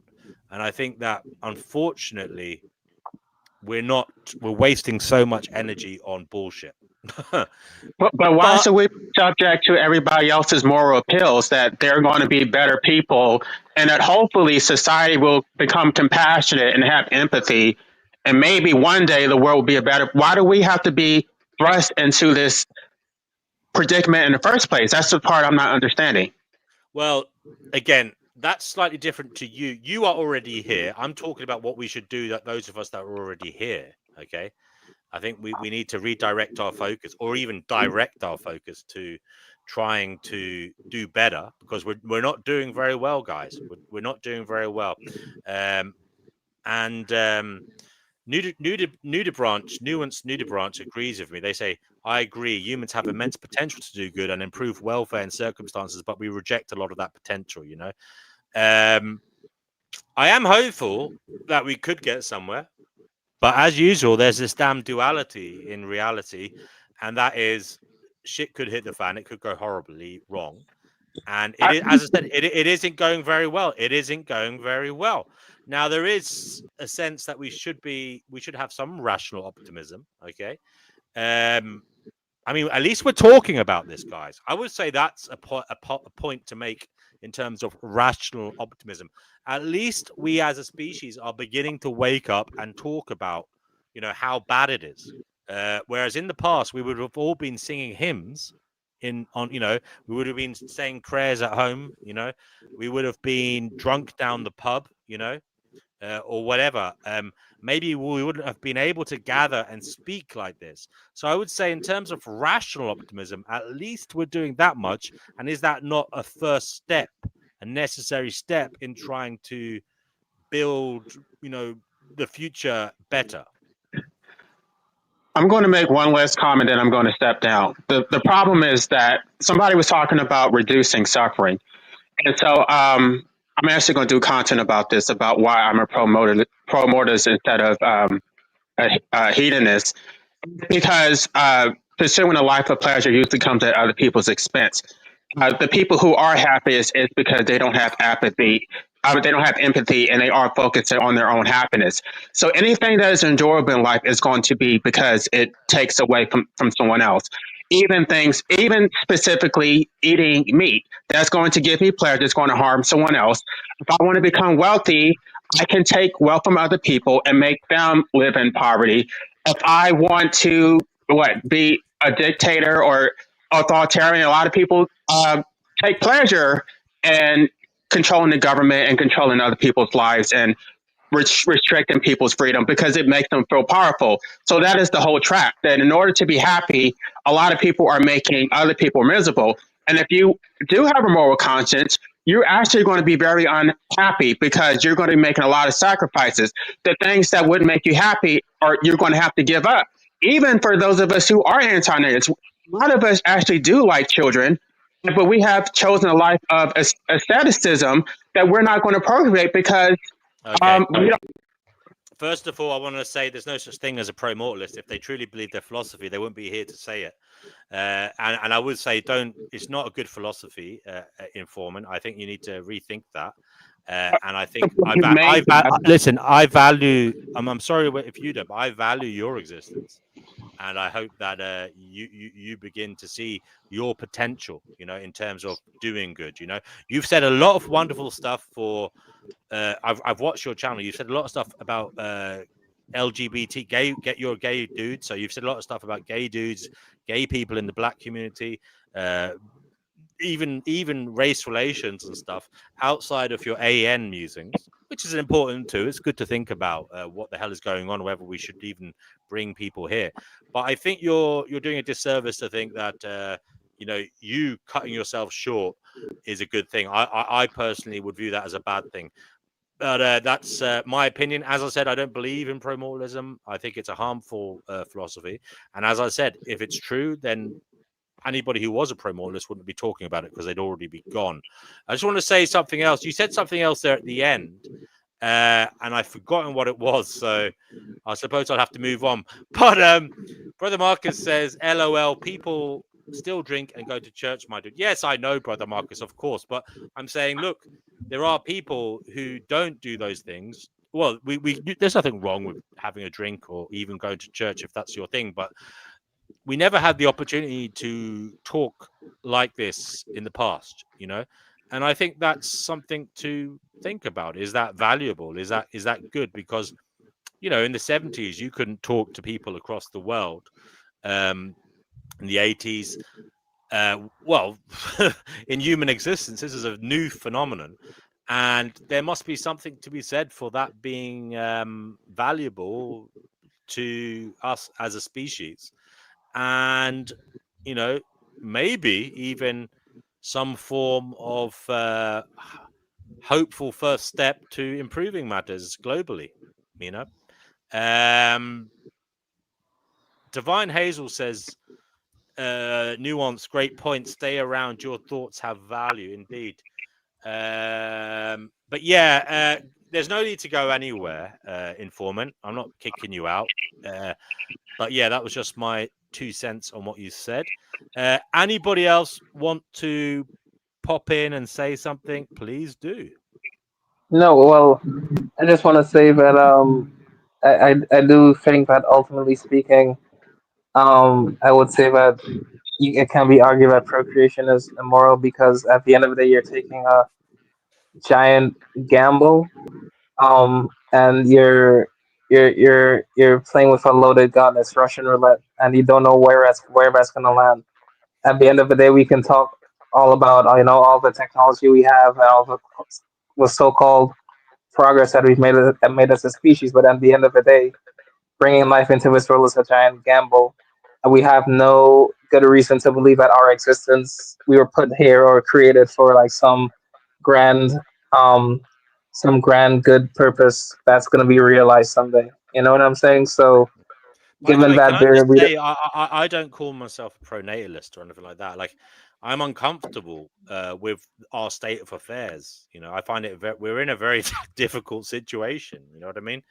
Yeah. But I'm trying to be a pragmatist. Uh-huh. And that's all I will say on the matter.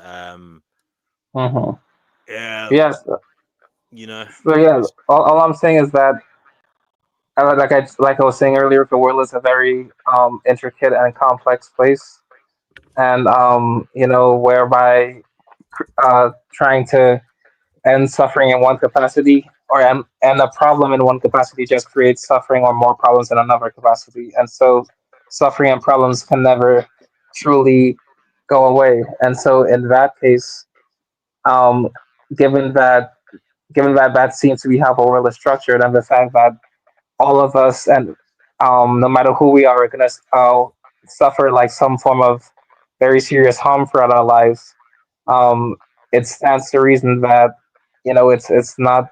unbalance is not a good thing to procreate and to bring someone into this world. And then we also have to remember that this world doesn't revolve around us as humans.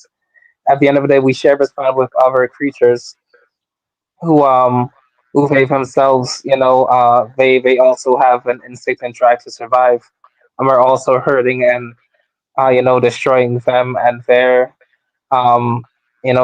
lives, and they as well too. It can be argued are more important to the whole functioning of the Earth and the Earth's ecosystem than us in a lot of ways. And so I think that it's ultimately speaking, it's a net negative, and it's immoral to bring someone into this world. You know what I'm saying? So yeah, I get what you're saying, but I don't understand why you like you cry about bringing humans here, but then you think we should hold off on bringing humans here because we need to let animals flourish, and I don't understand that. No, I'm not saying that we. No, I'm not. I'm not saying that it's about letting animals flourish or not. What I'm saying is that no matter how we slice it, we're causing suffering to both ourselves and animals, and so it doesn't make sense to bring life here. You know what I'm saying? And at the end of the day, whoever created this world clearly doesn't really care about us as a species. Because look at the whole history of mankind, how we suffered from all these diseases and natural disasters that have killed so much of us and caused so much suffering to all of us. So it doesn't make any sense to believe that we're here for some great grand purpose when you look at our history and the history of life on Earth as a whole. D Prophet has rocked up, guys. It would be good if he could join us. It's been quite a while since we heard his nattering. So yeah, D Prophet, come on the show and let us know what you think. So yeah. So Nuance says that they agree that one of the strongest arguments opposing procreation is the reality that all beings are only temporarily able-bodied. Okay. The strongest argument to them is that a just world only exists as a fallacy in our reality. Right, that's another thing too. Life is inherently unfair, and so that's another reason to not bring anyone into this world. Unless you believe in divine justice and you're a Jew, or who else believes in that? Buddhists. No, well, there is no evidence for any sort of divine justice. That's the thing. I don't think there is either. But yeah, I'm just saying some people think there is. There you go. Yeah. So again, on balance, when you look at all the evidence, like again, all of it points in favor of not procreating over procreating. Say that again, please. When you look on balance, when you look at all the rational arguments for and against procreation, the more logical, rational option is to not procreate. You know what? As I say, I've thought deeply about this, and I think I have my own opinion on it as I've shared. But I will say one thing, all right? And this is weird. A lot of the pronatalists do come across as villainous, and that is interesting. All right. Now you have they don't seem to think about the suffering side of things, or they think it doesn't matter. Whereas I personally think it matters a lot. You know, it does. So that's what I say. I think I look at the Collinses. Who else? Peterson, Musk, all these characters. They do seem to have this kind of villainous edge to them. You know, borderline. You know, from mad scientist to very selfish, glib individual.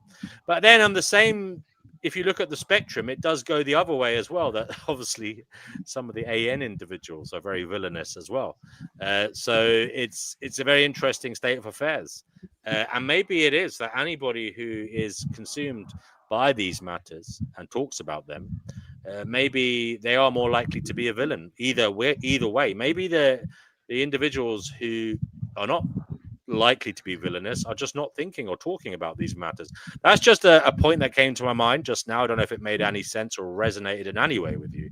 What do you think? Yeah. No, yeah, I get what you're saying. Yeah. The apathy and lack of empathy that a lot of pronatalists have towards the suffering we all experience in life it is very villainous and yeah, no, brother Marcus, I said that, brother Marcus, is exactly what I said. I said if you look at the AN community, there's a lot of villains on the hard side of that as well. So it's a strange situation. It seems it goes both ways. It seems that there's a lot of villainous entities on both sides. But having said that, you know, I was thinking about this the other day, and I think, yeah, but this is just looking at procreative issues or ethics. You know, if you look at any ideology or, you know, political opinion, you know, whatever, there are people in it that are distasteful, horrible, etc. And I suppose that's because that's a huge part of being human, isn't it? We all have that ability or tendency in us, and it just shows more in some people than others. So it may not be. I mean, it's just something I noticed, but I did come back on it and say it's not just AN or pronatalism. It's just mere humans, you know, and that's just kind of what I the conclusion I came to. But yeah,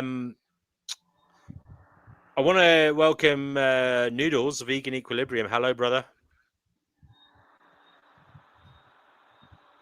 Vegan Equilibrium. You hear me? Yeah. So I don't know if you were listening to much of the show. We started out asking, "Are you okay? Are we okay? Is this okay?" That was kind of the conversation starter. Now we've ended up talking about antinatalism, bringing people here. That sounds like the title of like a textbook for some liberal arts class in uni. Okay. Are you okay, or am I okay? Are we okay? I miss my calling. Vegan Equilibrium, is there anything you'd like to say in particular about the subject matter we've been talking about, or perhaps you'd like to just say something, you're compelled to say something different? Go ahead. I don't know. I don't listen to enough of it to know what was going on. No problem. Well, you can just hang back for a bit and listen up. We got Vitalis Maximus. Vitalis Maximus, you're on the show. What about you, brother? Would you like to say anything in particular about anything that we have been discussing, or maybe something else? We can't hear you. Divine Hazel says, hit the like button, share the chat, subscribe to the channel. Welcome. Brother Marcus says, maybe it's an internet thing or a case of the squeaky wheel gets the oil sort of thing. Yeah, probably. Vitalist, we can't hear you, brother. Can you now? Yes, go for it. Hello to Yerf Dogs, he's in the house. Come on here, brother. Nuance Nudibranch says, signing out to go engage in some mindless escapism. They say they'll check back later. Hope your conversation continues to flourish and brings about new knowledge and or awareness. We are indeed trying to find Gnosis. Yerf Dog says, yes, every ideology has fringe wackos, but not every ideology promotes and normalizes violent rhetoric, which some ANs do. And he says, good morning. On that note, good morning.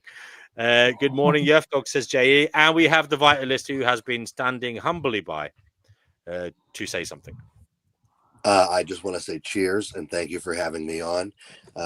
Noodles is right. That does sound like a college book. I had a book in one of my college classes that I took called They Say, I Say, which was about... that's actually what I was thinking about. Yes, I fucking knew it, dude. Tell us about that book, because I can't believe, first of all, I can't believe you read a book, Vitalist. But I'm joking. If I recall, it was just a book on writing and creating a effective conversation in your writing. I don't know. Oh. It wasn't particularly interesting or enlightening. It was like entry level college writing shit. Okay. A worthy read, though, all the same. So, Vitalist, I don't know if you were listening to any of this. I just tuned in. Okay, no problem. Well, we'll start with the title of the show.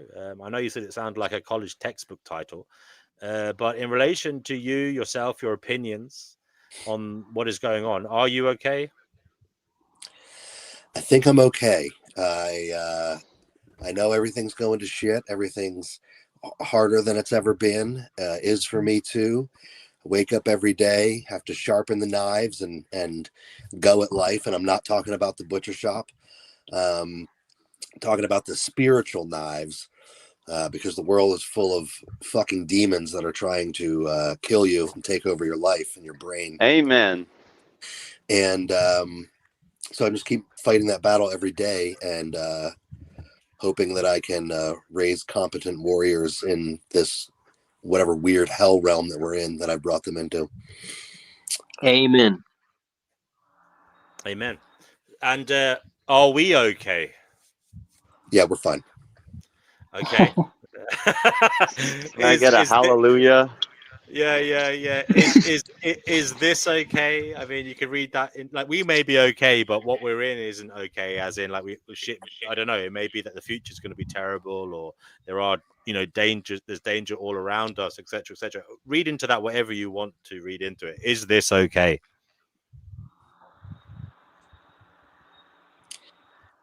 I if I had the answer to that, I'd have $1 billion and the key to the universe. So I'm just here trying to make sense of it. That's a very honest answer. I appreciate you. Divine Hazel says, bummer. She was looking forward to his unique opinions. Bummer. He says he's not hanging around because vegan equilibrium is here, apparently. Well, have you ever smelled a vegan's farts? I mean, come on. Who's not hanging around? Yerf Dogs. But Yerf Dogs, you're welcome to come on. This is an open panel. Well, what kind of a beef did you have with him? Probably. It wasn't beef, it was tofu. Yeah, what tofurkey did It was you have? actually seitan. Actually, it was that fava bean tofu that they've been selling recently. I've been eating a lot of that. Well, if anybody does want to join, the link sounds like it's giving you a lot of energy. Well, I had a procedure today. Oh, I'm sorry. Oh. Are you okay? They gave me a epidural steroid injection into my spine. Jesus Christ. For a pinched nerve. Yeah, man, that's heavy duty. Yeah, I know that it's just gonna it might help me for a little while and then the symptoms will come back. I told them when I first went into the doctor's office about it.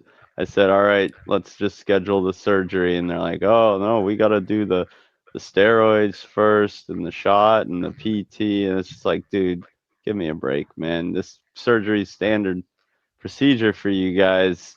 I know you got to do all that stuff for the, insurance purposes, but let's just get real. Like, the surgery is what fixes people, like, I don't know why people or anyone would be worried about that kind of surgery nowadays. Those guys do hundreds of those a year, they do so many, they do tons every month.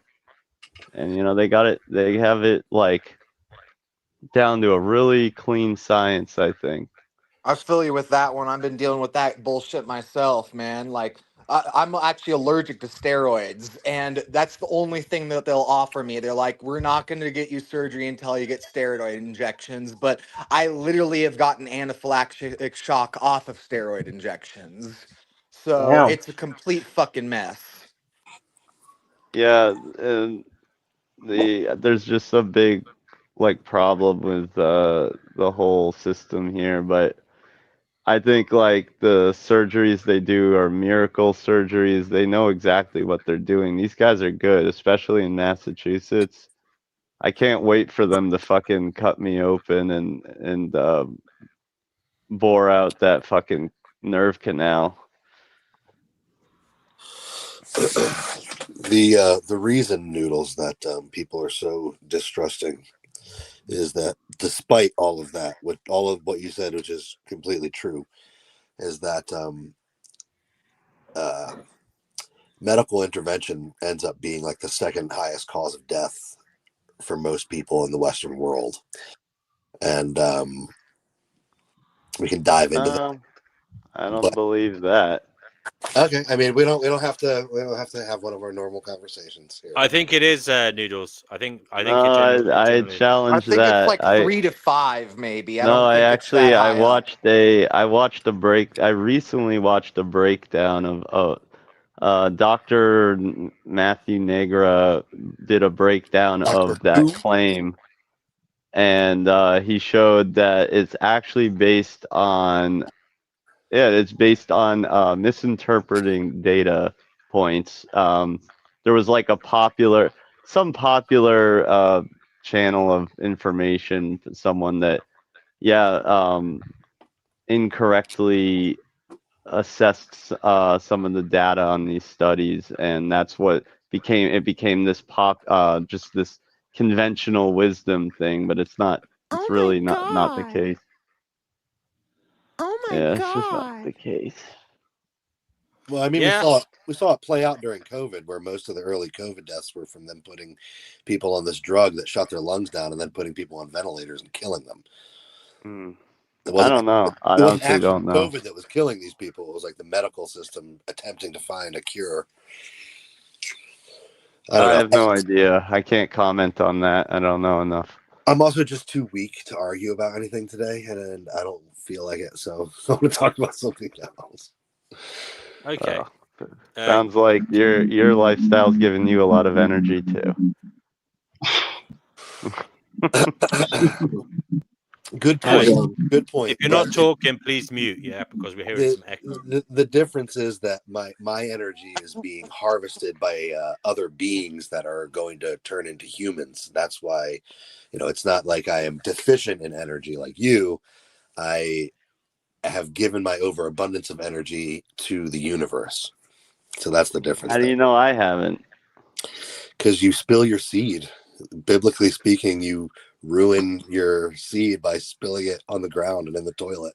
Oh, it's actually in my bed sheets, and it goes into the wash. I use a sock. Oh my goodness! It's convenient. It goes right into the sock. The sock goes right into the wash. And sometimes it's in another human, so it.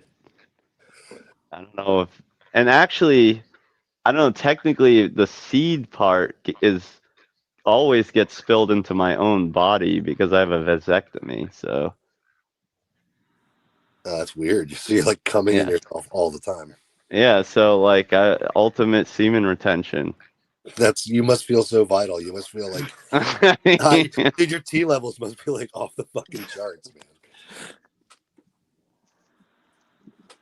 Ah, Jesus.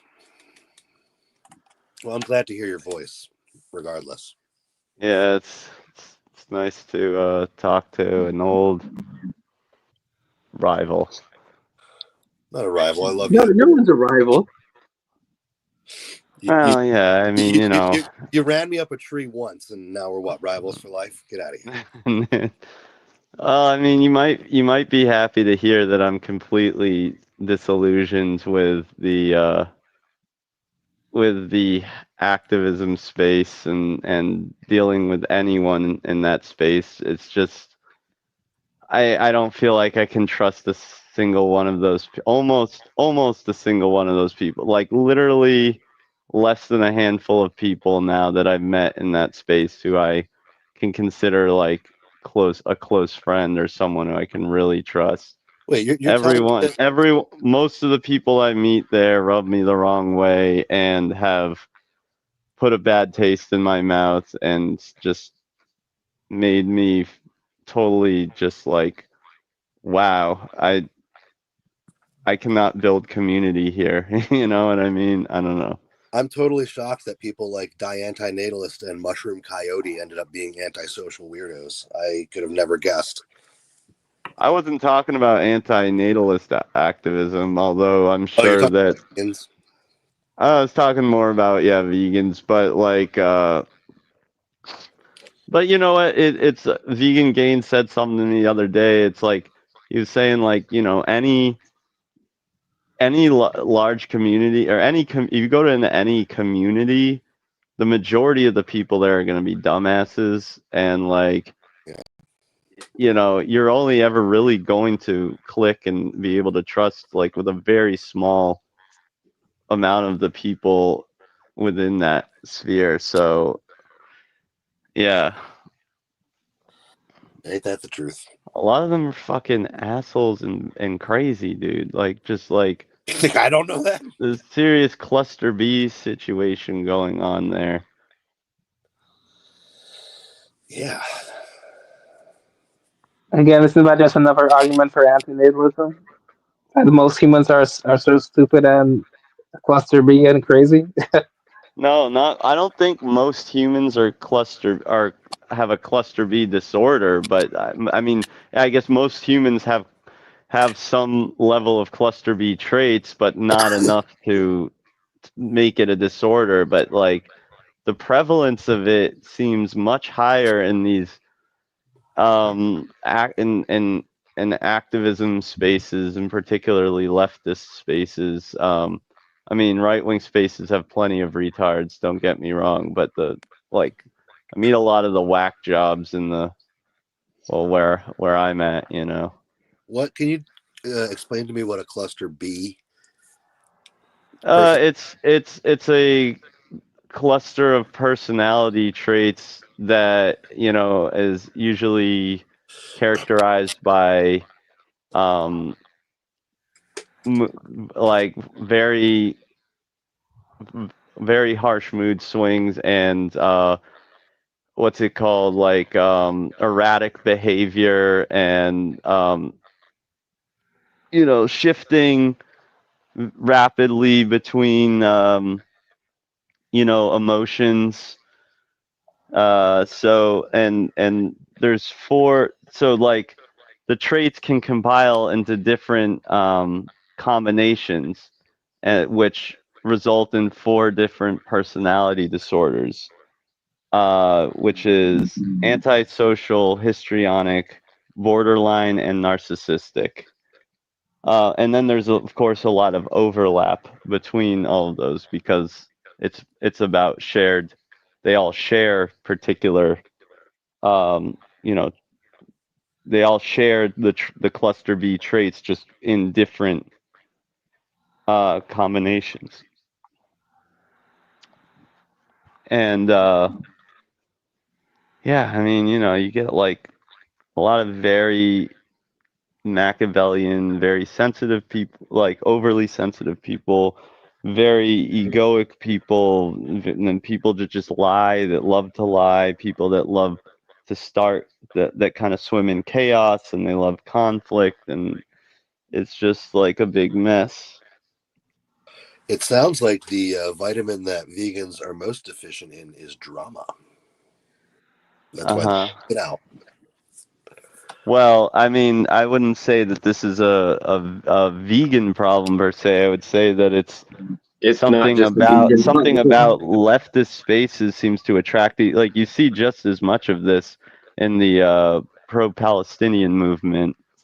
I mean, those people are fucking deranged. I think you see it. Hold on a second. I think you see it on all sides of the political spectrum. Sure. You see it everywhere. You're definitely on all sides. Yeah. It's they say it's like 10 probably 4 to 10% of the population has a cluster B personality disorder. So it's yeah, you're gonna see it everywhere. But it's like they definitely seem to pool in these kind of communities where it's all about like moral moral high grounds and ethics and stuff. And I think part of that is because there's a thing of like where they like to pedestalize themselves, put people below them, where they like to have very black and white thinking. You see that in the SJW community and movement. Like, there is no gray area. There's no nuance. You can't laugh at something that might have any kind of non-politically correct connotation to it. Yep. The hive mind of the psychological splitting. Yeah, exactly. And then there's the splitting, just turning people either into complete angels or complete demons, no multi-dimension. Oh yeah, I've been experiencing that a lot with every circle lately. It's ridiculous. It's crazy. It's like that in fandom too, man. That's part of the reason I've never been able to get into any fandoms. It's like, I have all these interests. I'm not just obsessed with one fucking thing, you know. And even if I am obsessed with one thing, I relate it to other things, you know. I go dive deeper. So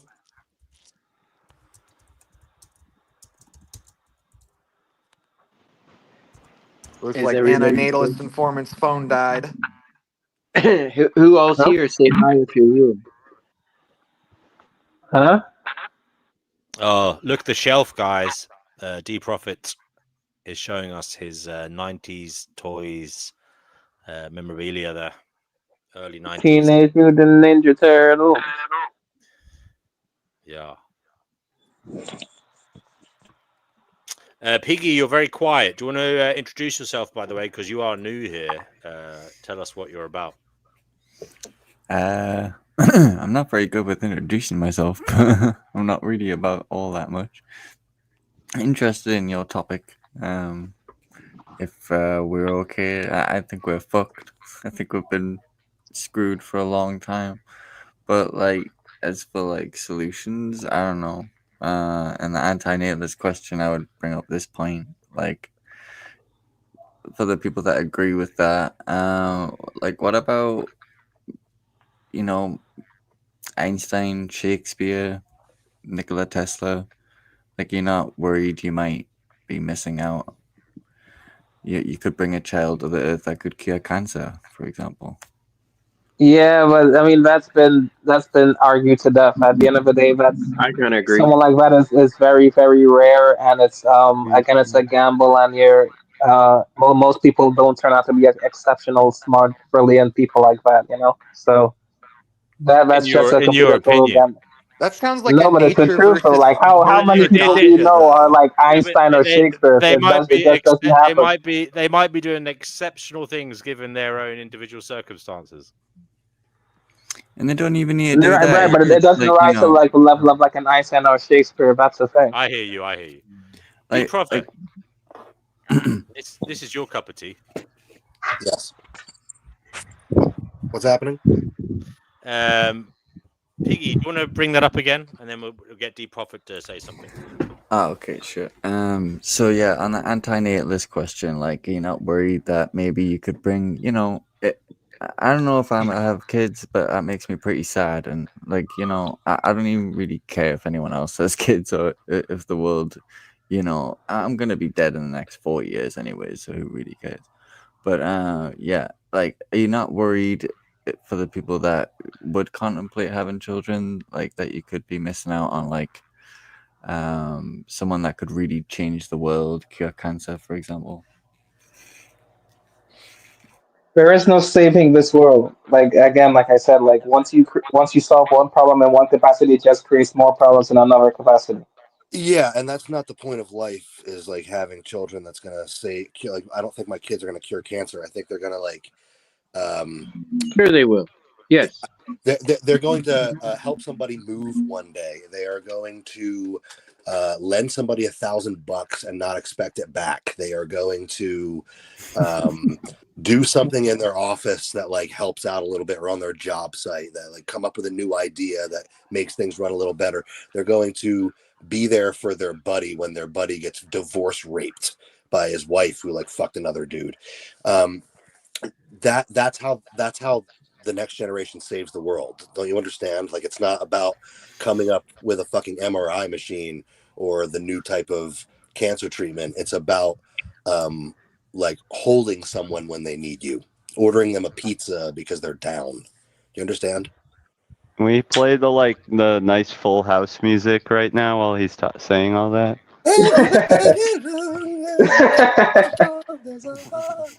I mean, it is a bit saccharine, but debunk me, bro. Well, I like you it. could just strive to raise people or like your friends, your family, your close ones to be those empathic people that you want to see, that wouldn't fuck over guys. Like, I've been fucked over, you know. We've all been fucked over. I wish I hadn't known, but shit happens. Like, I just move on, try again. Hey, how do you deal with how do you forgive? I need help with forgiveness and letting go. Just forget about it. Forget about, move on. Anger. anger. No, it's not that easy. Like, I understand what Noodles is saying. It's very difficult to forgive and let go. Whoa, everybody's talking at once right now. We have so much. I guess I hit a button. This is triggering. Yeah, I'm triggered the fuck Yeah, right now when you you said hit that. the red button, Noodles. All right, for forgiveness, dude, I can't. There's some people I just fucking won't ever forgive them for the rest of my life, probably. So, but you know, there's a girl right now that I really miss, and I might just forgive her just for the fuck of it, just because I don't know what else to do at this point. Like, you're just holding on to pain for no reason.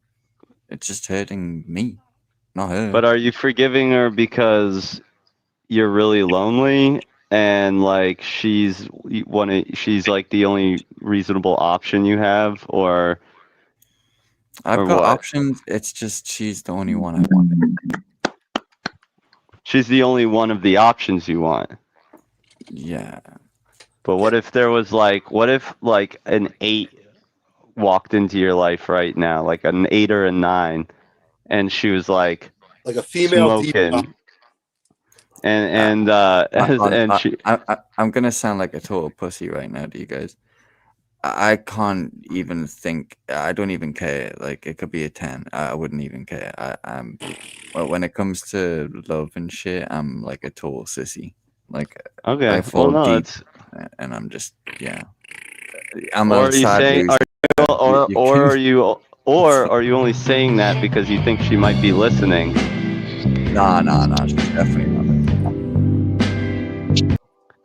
She's listening and she hears you say, "Oh yeah, no, if like a 10 came along, then I would totally drop that bitch." Like, you know. No. Your chances of getting back with her.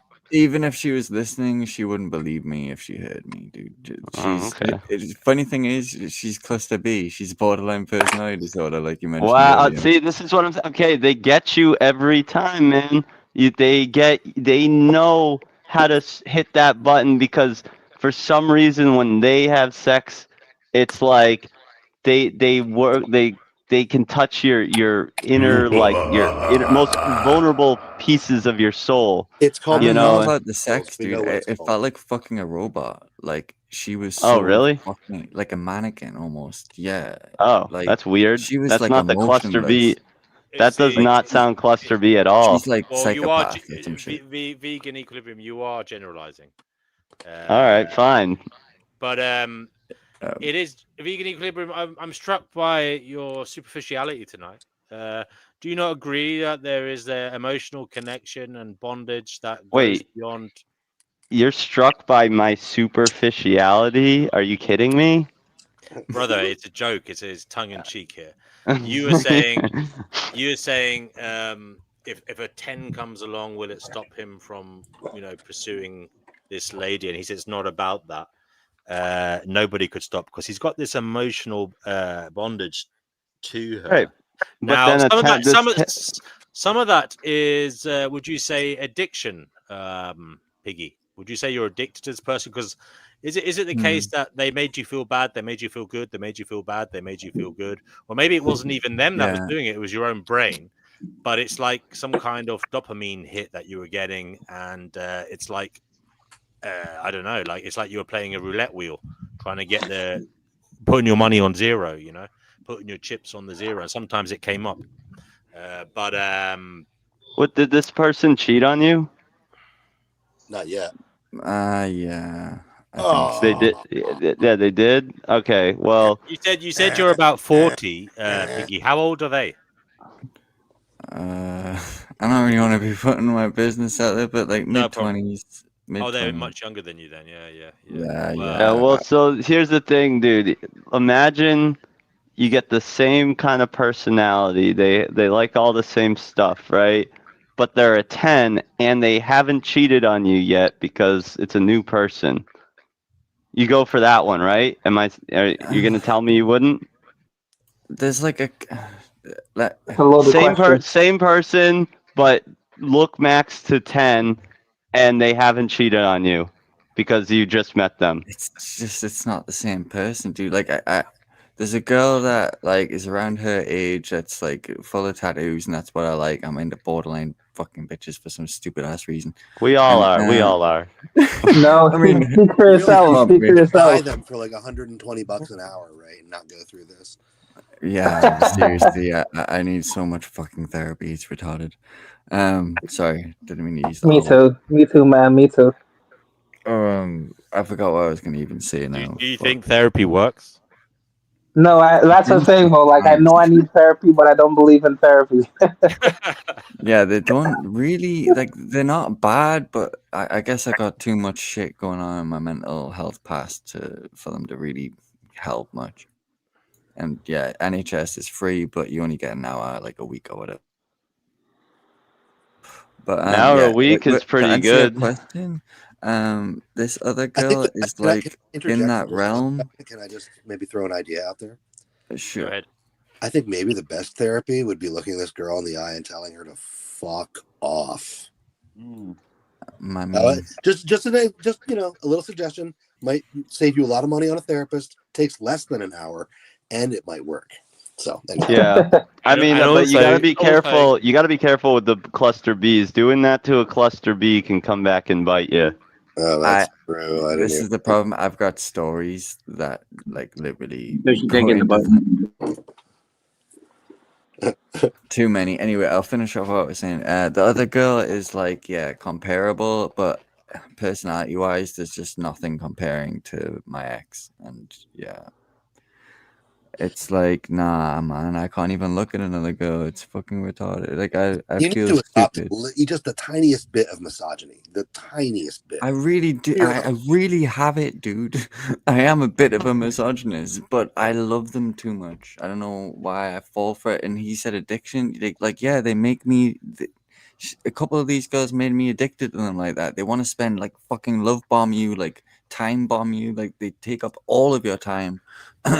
An emotional and don't forget the sex bomb, of course, so that just makes it 10 times worse.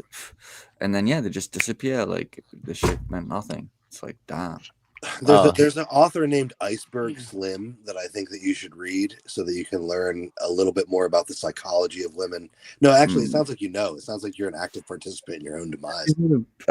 Patrice O'Neill, the Black Phillip Show. Patrice O'Neill actually is a great distillery of the ideas that somebody like Iceberg Slim do. Yeah, I figured. Yeah, he's kind of a pimp, right? Yeah, I know some of that shit, but nah, man. Patrice O'Neill used to grate on me even as a young misogynist. Patrice O'Neill would grate on me because he was so angry about stuff. But like now, years and years into like married with children life, I totally fucking get it. Totally fucking get it. Yes. And I love you need to go marry a borderline bitch. The nature of men and women is so different, and when they're forced into a long-term scenario together, like the cracks in the foundation really show. And man, I just want to love them. Like, that's the most soul destroying part of it. I just try to love these girls and they fuck me over so bad. Like, just for loving them. Like, okay, I'm not fucking rich. I'm not. I always end up in a different dynamic where, like, they really love me, but I am super scared of being vulnerable and like getting attached. So I keep a lot of distance, and I keep distance because I don't want to get hurt, but I end up getting attached anyway because they love me no matter how distant I am.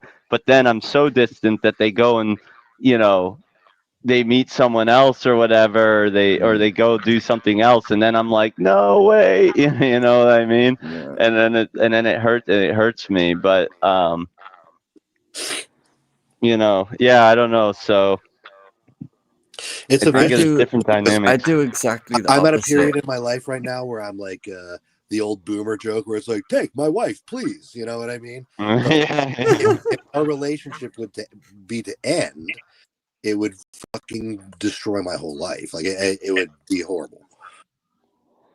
Yeah, that's why I really don't want to be in a relationship, because I cannot handle one, I can't handle like the feeling of just not being able to do what I want when I want, and then the idea that I get so attached to this person that one day when it ends, I'm gonna just go through a terrible suicidal episode or something. It's rough. I think about that all the time. Or like if one of my kids died, or if like they went on some trip and they all died all on the same trip at the same time, it'd be like, holy shit, man. Like all of my complaints, my daily complaints about exactly the stuff that you were just talking about, not having free time or not being able to spend my money the way I want to, blah, blah, blah. All of that would seem so distant and not even important, like if they were taken from me. You know what I mean? Like life is so fucking crazy. You just can't settle on what you actually want in the moment, you know? Yeah. Yep. And yeah, I would have liked to make it work with these people, but like they're just there's no talking to them. Like they think that they're really great communicators and like they're into psychology and all this, but no, like they just there's no really communicating. Are you in your 20s or 30s? I'm 39. See, okay, dude, and you're like out in the dating scene right now.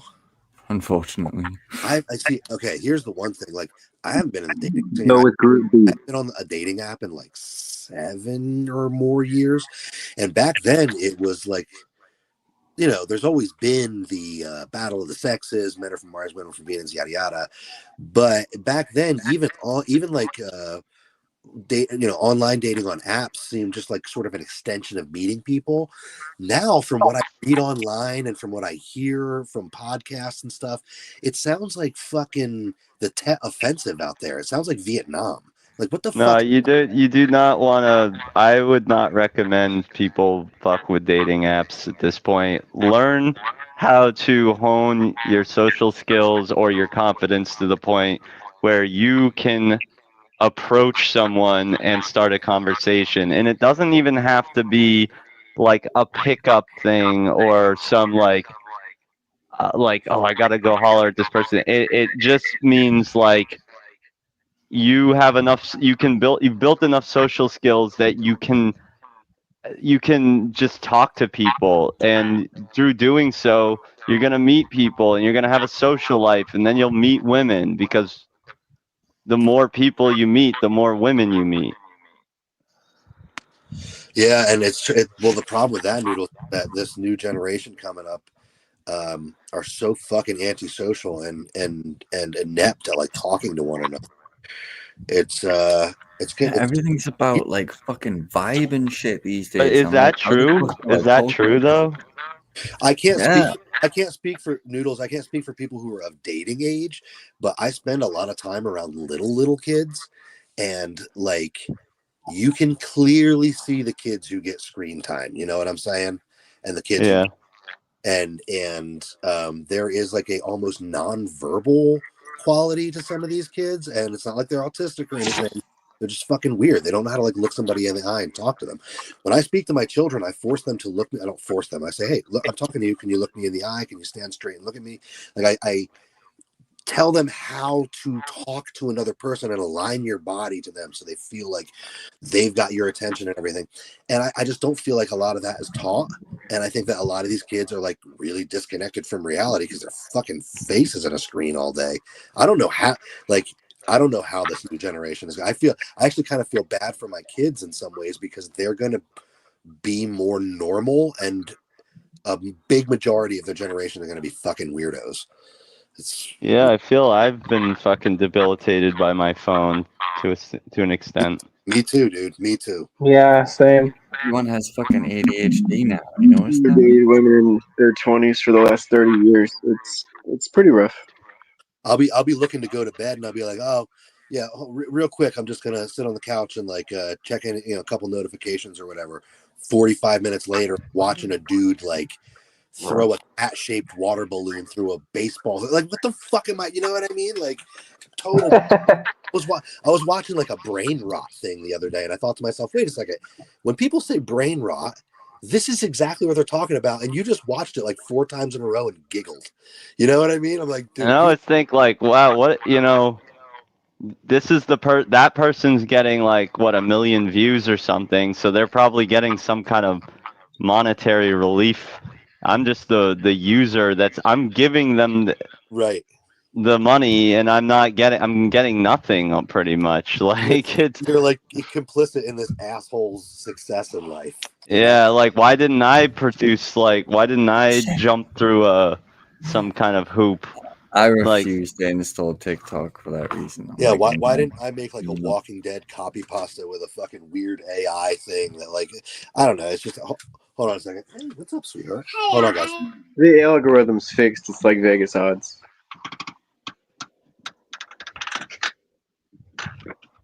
Yeah, they just push the most degenerate, just baseline, dumb stuff, just to keep everyone sedated, I guess.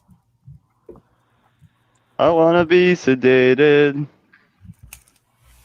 Yeah, you gotta mess with your algorithm and click on a bunch of like smarty friggin' videos about like something really techy or really nerdy, and it'll kind of like up the IQ of the average of the 95 or lower IQ content. It's like really hard to find something that's like really neural or something. Like I was subscribed to a lot of different like even TED Talks, and it still didn't change it. And I had to go up and like, you know, just like nerdy movie reviews or people that talk about like particle physics or something until it starts doing something to your algorithm a little better sometimes. Do you ever hope that if you watch enough videos about math, you're gonna like be better at math without actually having to sit down and practice the problem yourself? I think in some way, yeah, because I like doing word problems a little bit in my head or something. So I think I get a little bit of it more than I ever would have learned without it. Like I tried to watch I was trying to like watch Khan Academy videos at one point, and I just like, man, I could not, it could not focus. It was killing me. I used to have this thing,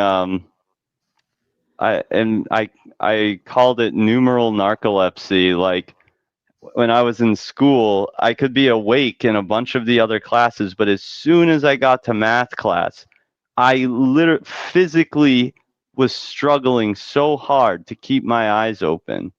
I don't know why. Like I could not stay awake for math. It was terrible. It was terrible.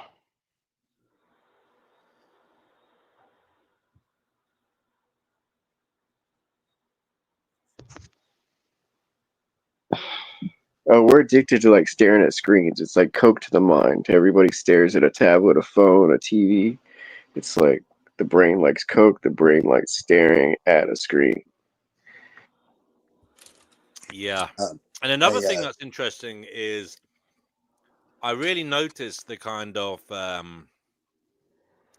difference in generations now more than ever, you know. Maybe it's because I'm getting older, but I mean, it's not just that, because it's because of the media, basically. I was going to say part of it is because it's so well documented and like categorized now. Like people didn't talk about generations like we do like 50 years ago. We really there is that, but there's also back in the day when we were kids. Well, I didn't have cable TV. You had cable TV, probably D-Profit, but I only had a few channels, you know. But now back in the day, let me guess, there was BBC One, BBC Two, BBC Three. Yeah, my BBC parents wouldn't get Sky. I was always like, get Sky, but they didn't get it for me. Hey, before you go on, DNW, I gotta cut out. I want to say goodbye to you guys. I'm gonna be listening in my headphone, but Thanks for being here. Thank you. So good night. I love you guys. I'll talk to you later. Bye. Thank you for joining us. So long. No, it's just like there's just so much. There's so many different places to look, and basically, everyone is looking in different places, not just you and your friends, but like generationally as well. Yeah, we're just so atomized, and it's unbelievable.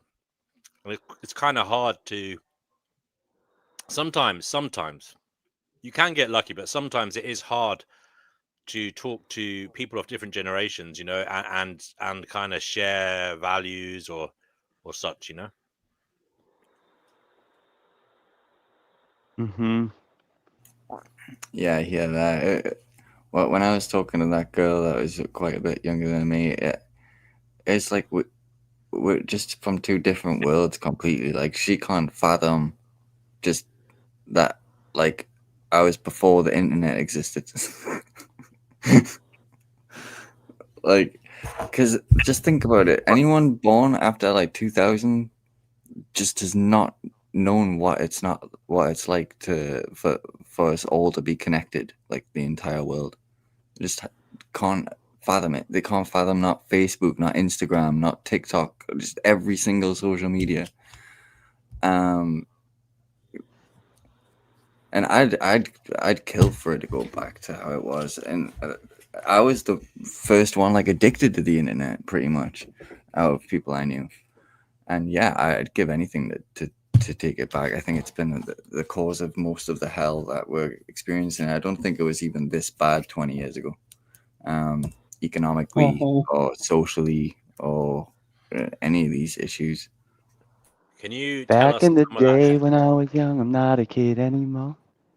Can you tell us? Can you elaborate on some of that hell that you think we're all in?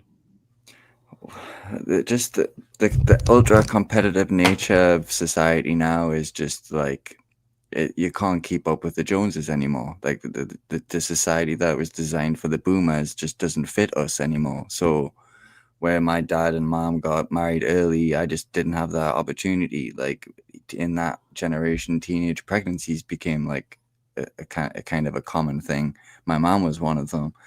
Luckily, she got an abortion when she was younger. A whole nother story, but she was forced to by her parents, and that was just what was done back then. It was kind of like a shame kind of thing, but now it's just like, who gives a shit?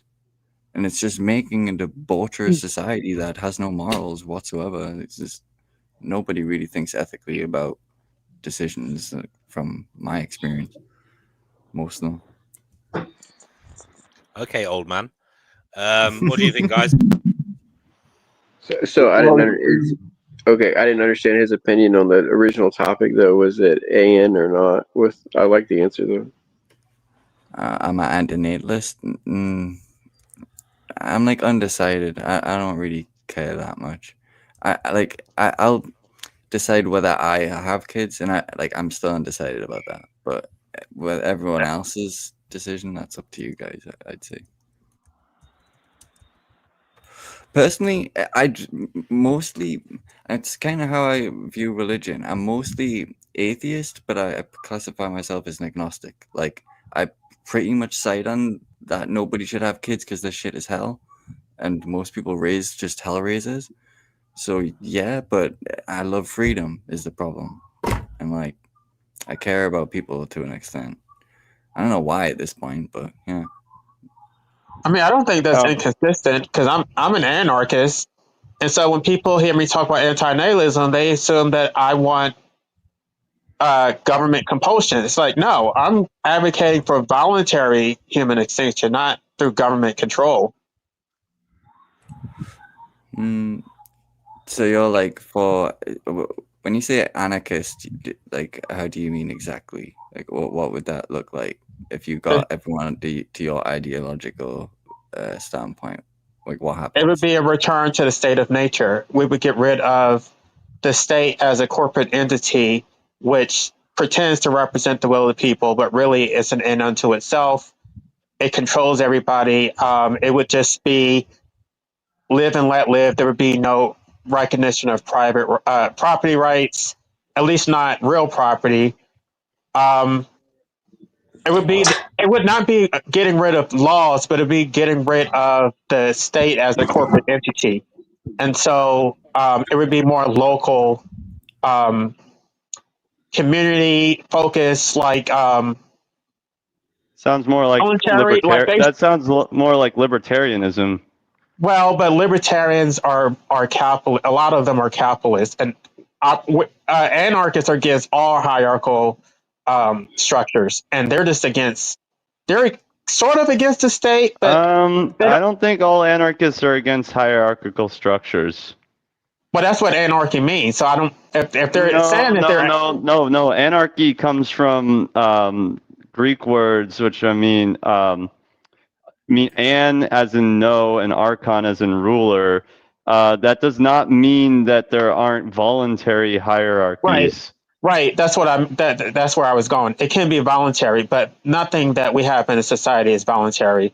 It's all compulsory. So the libertarians will say that they're against statism, but they don't recognize that capitalism is a creation of the state, because without the state there would be no property rights.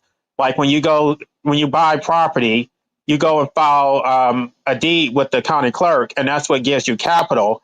And so libertarians, I used to think that they had some actual merit, but it doesn't go far enough. Like it still ends up being hierarchical. I've become a I ended up looking at government the same way I looked at the antinatalist issue, which is I believe it's a paradox. The only way you get any government is if you have the majority of people agree, agreeance or compliance with those ideas. So, I mean, that's the only way anarchy would work. It's the only way any political system works. So it's like, yeah, it's all basically everything is wishful thinking unless you can somehow reasonably figure out how to implement or persuade people to change their views. And yeah. So it's actually the other way around, because it's actually based on manufactured consent, that they program people to how to think. And so it's not the will of the people. It's from the top down. They tell you what to think, even if a war doesn't make sense or a public policy doesn't make sense. The media, the educational system is going to tell you that it makes sense, and they're going to get you to support it and make you believe that it's in your best interest. Well, let's say that's true. It still doesn't change. It doesn't change what I said. In order for anarchy to work, you have to get pretty much everyone, or at least the majority of people, on board. Well, and how do you do that? How do you do that with that? If they're brainwashed, how do you do that? Well, I actually have a plan for that. And it's not just my plan. The libertarians are doing a similar thing. The libertarians have a free state project where they're going to have people. They've been doing this for at least 10 years, where they're trying to migrate people to New Hampshire and then create a libertarian society. So basically, because we have a federalist system, you're never going to get the entire country to agree with it, but you can at least take control over a state.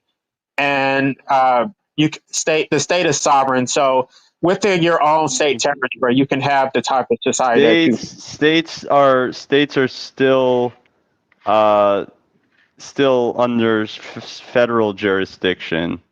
No. Well, they're there is what do you call it? Federal supremacy. If there's a conflict between federal law and state law, then a federal law trumps. But states have general police power, so they do control most of your day-to-day action. The state actually has more power than the federal government when it comes to your local affairs. The federal government is going to control national policy, right. And if the feds don't like something you're doing, they'll bring in the military and they'll stop you. I guess we're going to see how that turns out, because Trump is trying to do that now. I don't believe. Sorry, we can't hear you. Sorry, can you hear me now? Yeah. I guess we're going to see how that turns out, because Trump is trying to basically Chicago and have a constitutional party. I still can't. You're cutting out, but yeah, Mike is going in and out. But yeah, I mean, no, it's just I'm a born again statist, so like and it's not even really because like I think it's like some great thing. It's just because I just think it's a, like I said, I believe it's just a paradox. There's really no winning, and we have somewhat of a system that you can somewhat manipulate and get some word across and do some change, and it has to start at smaller levels. But you think politics works?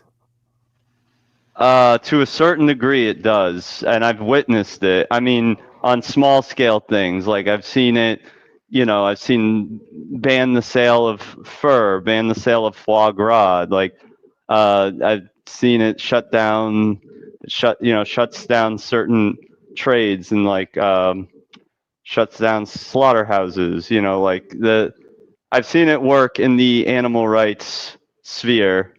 So I know that it can create change. Now, it's just a matter of working your way up. And yeah, it takes a long time.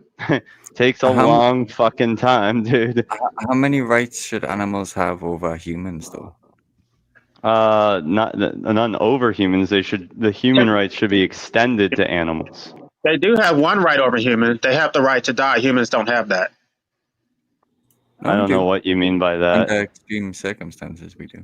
We don't have the right to medical assistance. Oh, I see what you're saying. Well, even the animal has to be in such horrible condition before a vet will say, you should put this animal down. Right, but they will euthanize a cat or a dog, but they will not euthanize a human being. You're just going to be forced to suffer. Well, there's also some gray area there too, because like, say if you're in such bad shape that you're on hospice, really hospice is like you give yourself as much morphine as you want, and you do end up pretty much just ODing yourself on morphine. So it's kind of, yeah, it's not exactly like, it's not like the parabarbital thing where you're dead in 5 minutes, but you take painkillers till you die, basically. Right, but if you don't have the right to die, then you don't actually own your life, because the ownership comes with the right of disposal. And if you don't have the right to dispose your life, then that means that the state and the collective actually owns you, which means that this entire system is built on slavery. And this is the reason why procreation, I mean, I could almost justify it in a state of anarchy, because you would have freedom to do what you want. But under this oppressive state system, absolutely not. The state has absolute control over everything that you do. You don't actually have any rights. You have privileges, which, I'm going to be addressing that in my upcoming book. Guys, can I just come in here? Sorry to butt in. There is some major news, and it's very strange news. Russia apparently have been attacking Poland and Moldova tonight with drones, with suicide drones, apparently. Dude, my girlfriend's from Poland. Oh no, I'm sorry to hear that, but she lives in the UK? No, Poland. Oh, damn, I'm sorry to hear that. I would say at this juncture, it's not an invasion or anything, brother. But if anybody could look it up on Google or Twitter or whatever, we'll have a little look at that.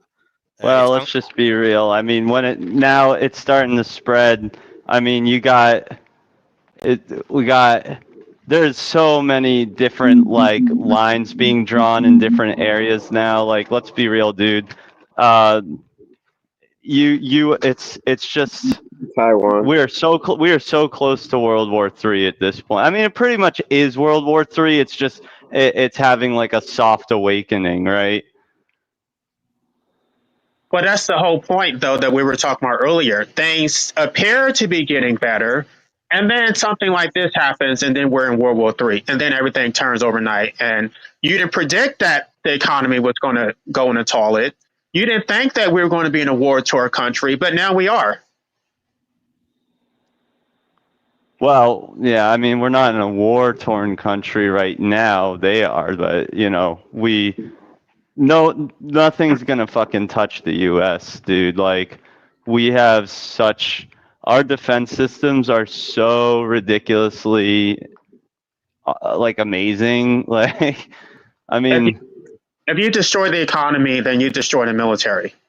Well, true. I don't think our economy is completely destroyed, but anyway, what I was saying earlier is just about, because someone asked like what rights animals should have, and I was just saying that it should just be an extension of human rights. They get all the same rights that humans get within reason.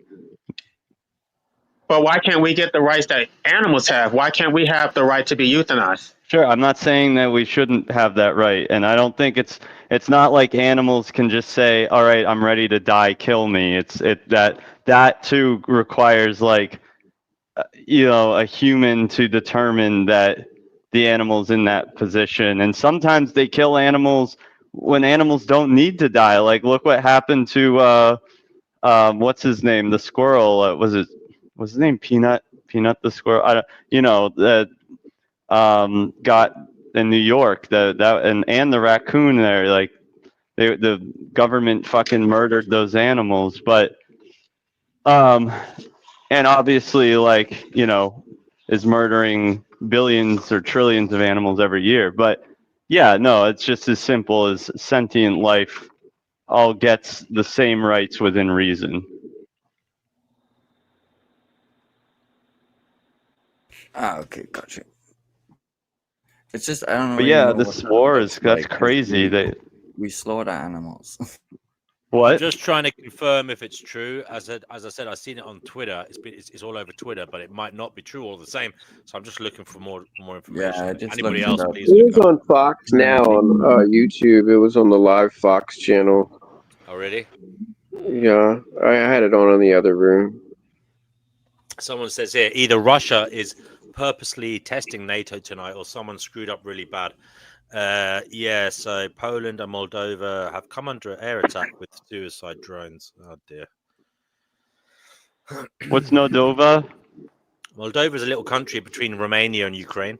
Wait, and what do they mean by suicide drones? Sorry? What do they mean by suicide drones? Well, basically drones that are explosive and they fly into things and blow up. Fuck. Kamikaze drones. Basically, but there's no person on them, obviously. Yeah. Well, I mean, isn't Poland one of the U.S.? I mean, I guess. Well, Ukraine is supposed to be our ally, but with Trump in office, he's a fucking. It's saying reports of it's not just one or two drones. It's saying a major Russian drone attack on eastern Poland. It's a NATO country, so the thing is, it sucks because Trump is a Russian asset. So someone says here, Polish man here. It says over the airspace, not against us. Please do not spread misinformation. So basically, they're flying over the Polish airspace into Ukraine. Okay, so it's still like at Ukraine, but even still, like, fucking, we should be giving Ukraine all the help they can get on this one, dude. Goddamn, dude, Trump is such a fucking bitch. Yeah, I mean, if it. Yeah, I think it's flying. They've flown over Polish airspace, which is not good either. But there's a big difference between that and Poland actually getting hit. Moldova too. Why from two different countries? They're separate. I mean, I don't understand the Moldova could have actually been hit because they'd have no reason to.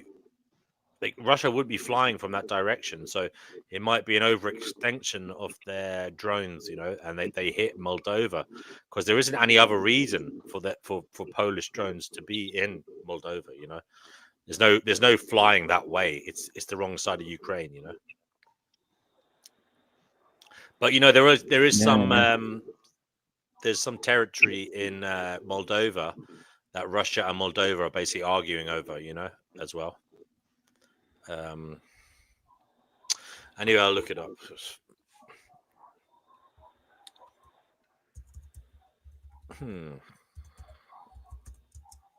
Yeah, it's crazy. Her parents actually live on the east side of the country. Well, from I don't think they've been hit. You know, it would be all over BBC News. Yeah, it would be. It literally would be. It probably would be World War III if that happened. You know, if they just yeah. Any NATO country that got attacked, if it's Poland, Exactly. then yeah. Isn't Moldova in NATO too? I don't think so. No, I think Romania is, right, but not Moldova. I'm not sure.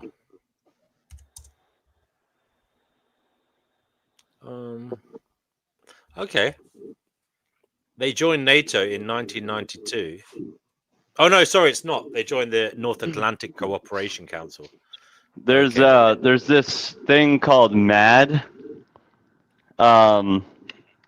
which is like the theory about like that, mutually assured destruction. Yeah. So nuclear weapons actually keep us safe because nobody wants to really kick off, because if they do, they know that it's going to be the end of everything. Yeah. You know, Loki, when you said you got news, I thought you were going to say Russia's fucking nuked someone. Oh, no. Nah. I mean, I think they have Putin. Like, did you hear what he was saying? Him and what's his name? The Chinese bloke. What's his name? Z or something? Xi Jinping, I think. Yeah, that's it. 150-year-old immortals. Yeah, exactly. They have a self-interest. You know, they have interest in being. You know, that they enjoy being at the helm of power. You know, so I, you know, at least we have that much. They were talking about organ transplants to make them live to over 150. Yeah. Honestly, I don't know how you guys feel about it, but like when I listen to Putin talk and his speeches and shit, I feel like he tells way more truth than any of our politicians in the West. In some matters, he does, obviously, but in others, he doesn't. You know, like for example, Nord Stream. Like, it's almost like we tried to accuse him of blowing up his own pipeline. Like, we have some of the most stupid media in the world, I think. It was Ukrainians, and they were arrested by Italy, weren't they? Right, but that doesn't even make sense. Like, there was a thing on RT just saying that the only people that had the capacity to do it were British SAS divers. Like, think about it. That's a really technical job to be able to bomb a pipeline underneath the ocean. Like, I don't know how many meters or whatever it is, but yeah, it would have to be high tech West, like not Ukraine. I don't think they'd have the. Aren't there things called torpedoes? Yeah, you need a submarine for that. I don't think Ukraine's got submarines, but yeah, everything in two James Bond movies has happened in the last charges on the pipes for it to be done properly, I guess.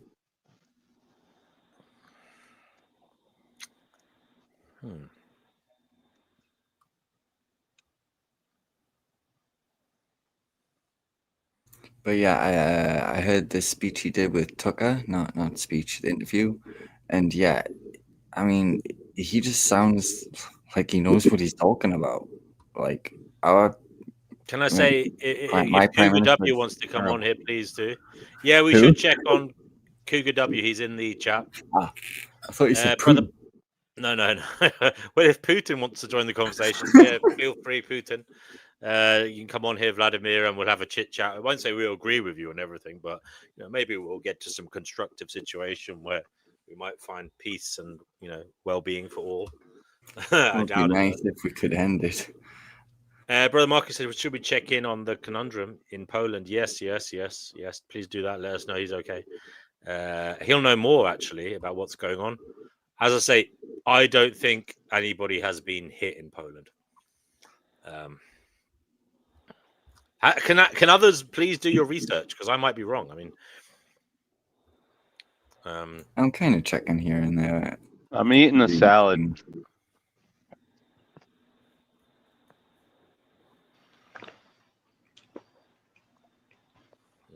I'm just listening. I tell you what, though, the Ukrainian missile that landed in Poland at the beginning, like a long time ago, I don't know, about two years ago or something, and they blamed it on the Russians, but it was actually a Ukrainian kind of false flag to try and get Poland involved. Do you remember that? Oh wow! Look, you can't blame them. I mean, sorry, wasn't it a passenger airliner that got took down? No. Nobody died in this one. This was like, I don't know when it was, about 2 years ago or something. There was a few missiles landed in rural Poland, and like I think they blew up a house or something, but nobody got killed. Or maybe no, I don't think anybody got killed. You know, and there was a bit of a furore over it. The Russians got blamed for it, but it did turn out that it was actually Ukrainians that did it, and they did it on purpose. So yeah, Cougar, are you coming on here? If you're there, link is in the chat. I'll share the link. And Divine, Brother Marcus, whoever else is there. Okay, what is going on in Poland? So do you guys legitimately think we are headed to World War III in our lifetime? If it keeps going like that, in some form because of drones and robots, yeah. And yeah, if they keep flying NATO airspace, it's probably likely soon. Like they've been itching to try out weapons. Like every so many years, they have to try out something new and ditch the old stuff and get rid of the stuff anyway. It goes bad. Ordnance goes bad. They have to use it up. They look for reasons to use stuff. Well, like what it define what World War III is exactly, because World War II, but I mean, no, like because it's the thing is it's a whole different. It's a whole different battlefield now. Like it's like it's. I mean, we could just be in.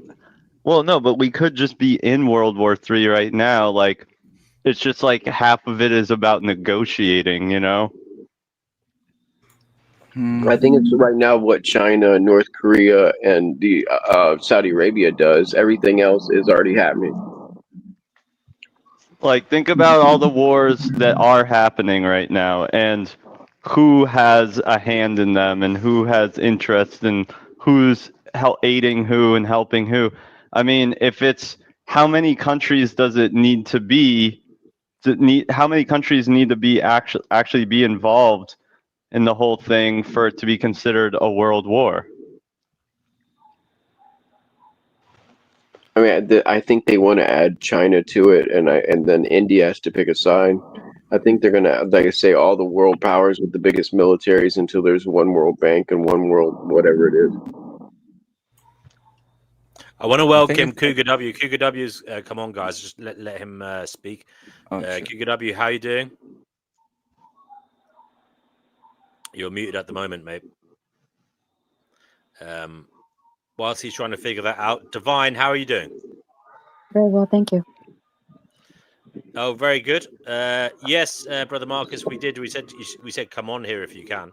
He said he was reading the news. So, am I right, Brother Marcus, that there isn't really anything other than drones flying overhead in Polish airspace to hit western parts of the Ukraine? I'm not sure about Moldova, but you see how much of a distraction it's causing, and it hasn't even been an issue yet. Well, it is still an issue. No, it's not an issue until it actually is. Everybody's focusing on it now, so they're just going to fucking recreate it. Cougar, welcome. Thanks for being here. Heaven forbid I'd have an opinion. We can't hear you, Cougar. Oh, I wasn't saying anything. Can you hear me now? Yep. Yeah, okay. I just left my comment in chat that Russia tends to fly over NATO countries on their way to bomb, like Romania or Moldova or Ukraine, and it's meant to be just a challenge. It's just a challenge. They don't intend to bomb Poland. They're just fucking with them. Yeah. And also, they are also gathering data in terms of how well the NATO countries react. Stuff like that. Yeah, they are. And the other thing that they're probably doing is like what the Chinese do. When the Chinese make a run at Taiwan and then turn around and go back, they create a kind of fatigue. And then one of the days, they don't turn around and go back. Yes. They just keep going. Yes. So it's like boiling the frog, Yeah. It's like the boy. It's kind of like the boy who cried wolf. If they do it enough times, no one will believe it's actually happening. And of course, it gives the media a chance to say, "Oh, Russia never do that." The media says, "Oh, that," and then one day after the media has said that enough times, well, then they attack NATO. So, no one's ready. Bunch of kids in a playground. Yeah, kind of like that. It looks like you're having an enjoyable amble around there, Cougar. Life is good. Yeah, I was just out for a walk and doing some. Oh, we lost it. We lost you, mate.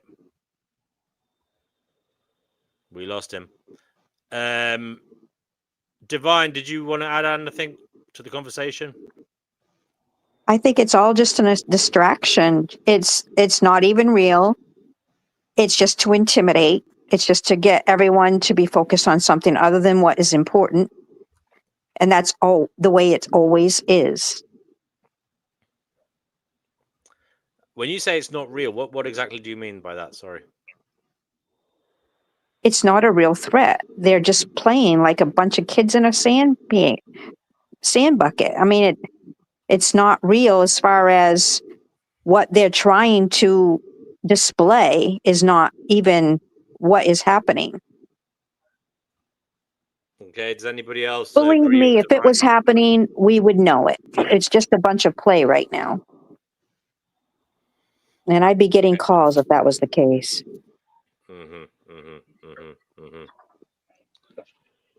It looks like Cougar is coming back home or something now, so he might be able to chime in. Yeah. I'm doing some construction work here. Oh, cool. Nice place, man. Lovely. Very nice. So, putting up some siding. So, Cougar, have you read anything interesting in relation to global heating lately since we last spoke? Let's see. I would say not. I mean, nothing has. These things don't change quickly. The problems. We're in a kind of a. It's almost like what the Russians are doing. We're being slowly trained through events to think of things in a particular way, and that hasn't stopped. It's kind of unfortunate because I think people are going to be taken unawares at some point. Just like with what Russia is doing. The people who know how to do this, who know how to control narrative, are very, very good. They're very good. Don't ever downplay the power of narrative warfare. And it's all narrative warfare at this point. Now, you weren't here earlier, but we've got an informant here, Antinatalist informant. Now, he's an anarchist, Cougar. What's your view on anarchy or anarchism? Yeah, I kind of vacillate, I guess. I'm fully an anarchist. I don't. Well, first of all, I self-identify as an animal, so leadership things are always suspicious to me. The thing about anarchy is I think it underestimates how tied people are to the system in which they are embedded, and the archy, whatever it is, monarchy or autarky or whatever it is, kleptocracy, it's feeding them.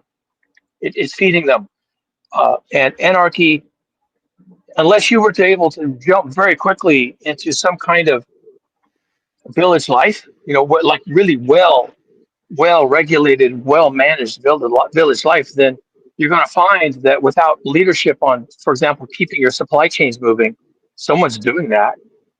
Without that, you're probably going to die, and rather quickly, and you won't even know what hit you. A lot of this discussion is interesting and it's fine. I like listening to it, but in the end, I come back to the same thing that survival isn't nearly as ironclad or as easy as people think, and they make a lot of assumptions about life in the future.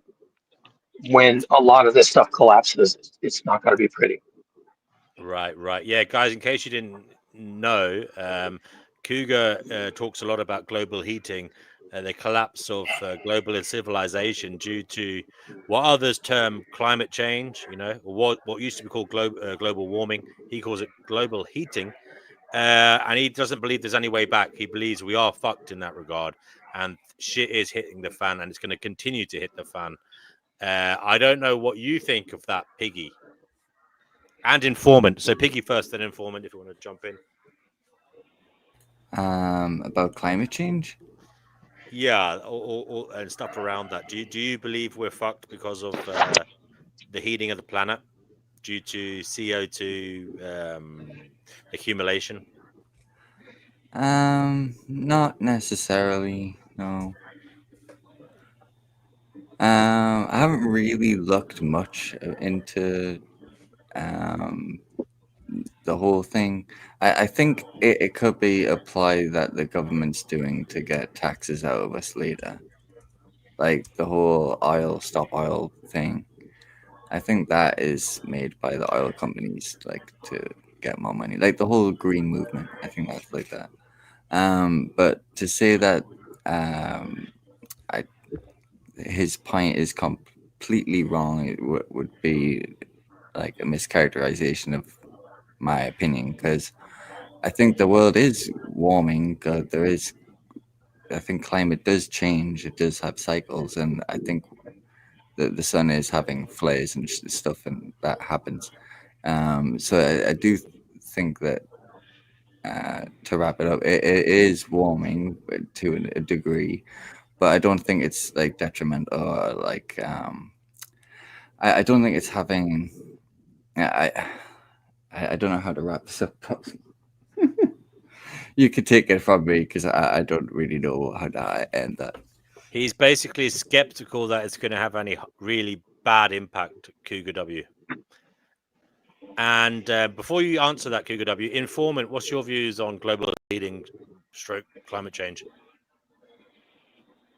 I thought I would want to. I mean, I guess I have an opinion that I want to respond to what he said about anarchy, but Oh yeah, that too. If you could say respond to both, yeah. Okay, I don't think anarchists underestimate people's attachment to statism. I think a crucial part of anarchy is direct action of aid, because if people are relying on the state, then they're not going to trust you unless you are providing services which are comparable to what the state is providing. But the problem with the social services with the state is that they're not proportionate to the control that you get. So, for example, the state will tell you that you don't have the right to get an abortion, but there's not going to be any social services for those who don't get abortion. So if you do have the child, you're going to be on your own. So I guess I'm a nuanced anarchist, because I believe in proportional authority. That if you want to assume so much authority over people's lives, then there needs to be some type of social services to match it. But because there aren't any social services, the government is assuming a paternalistic role without providing the paternalistic support. So they're going to tell you what to do as if they're your father, but they don't actually do anything for you. So when you actually look at it in its totality, the government is illegitimate. We did not consent to it. And the government is pretending that it cares for us and represents us while not doing anything to actually help us. Because when shit does hit the fan, it's going to be every man for himself. And just to conclude it and wrap it up, what we would support would be local self-sustaining local economies. So when there is a global disruption of the economic system, your local economy will still be sufficient because you produce all of your necessary means of survival locally. But the way this system is set up is global. So if the global economy collapses, everybody is screwed at the same time. There is no way to recover from it because it's based on a global monetary system. Because you don't even produce your goods, you can't even recover by bartering. So you are completely screwed. And about global warming, I'm not sure about that. I think well, that's just that. I guess that's just a product of. I guess I'm going to wrap this up. I'm an anarcho. What do you call it? Basically, I believe in anarcho primitivism. So I believe in returning to a state of primitivism, self-sustaining economy, and then that will eliminate the detriment to the environment, global warming. But as long as you have a capitalist society where everybody's driving cars and making money and driving private jets, then you're going to have this problem. Okay, Cougar, you can respond to Piggy there and Informant if you want to.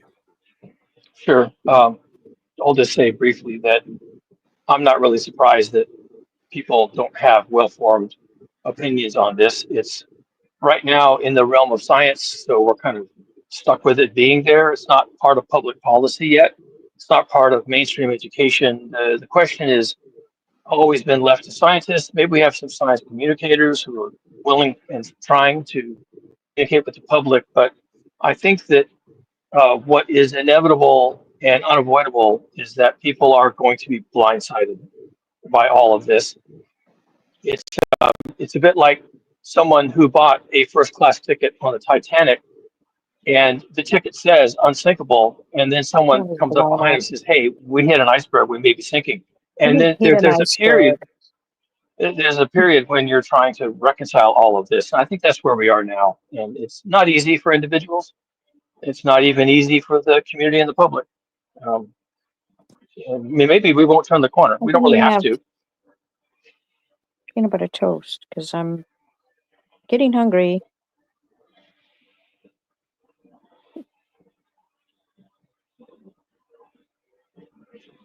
Okay, darling. Yes. So, what about his points on anarchism there? Yeah. My general philosophy about these things is that, first of all, I'm a materialist, an atheist, and in my world, there is no room in the room for anything having to do with politics, economics, or religion. Those are all made up monkey stuff, and I know they're important. I'm not saying they're not. Not having money is a big deal, but it's all made up, and it's all fairly recent, and it's not going to survive contact with reality. Your politics won't survive contact with the real world. Neither will your economics, nor, frankly, your religion. You'll either have to abandon these things completely or come up with completely new ways of doing them that comport with reality. And what people will come up with, I don't know. Their politics might be village politics, and that's it. You have three elders, and that's it. That's the limit. Your economics might be barter, or nothing at all. Just no trade of any kind. And your religion might be some kind of spirituality, like we invented 10,000 years ago, earth-based spirituality having to do with fertility and abundance and reproduction and things like that. So we can have those things, but they're operating at a scale that people today would not even recognize, couldn't comprehend. So anarchy somewhere is adopting less, less being more, and but it's another ism. I don't know that what we're going to have will be called anarchy. Maybe we get to where we're supposed to go through a step that's called anarchy. I don't know. I guess we'll have to see. Indeed.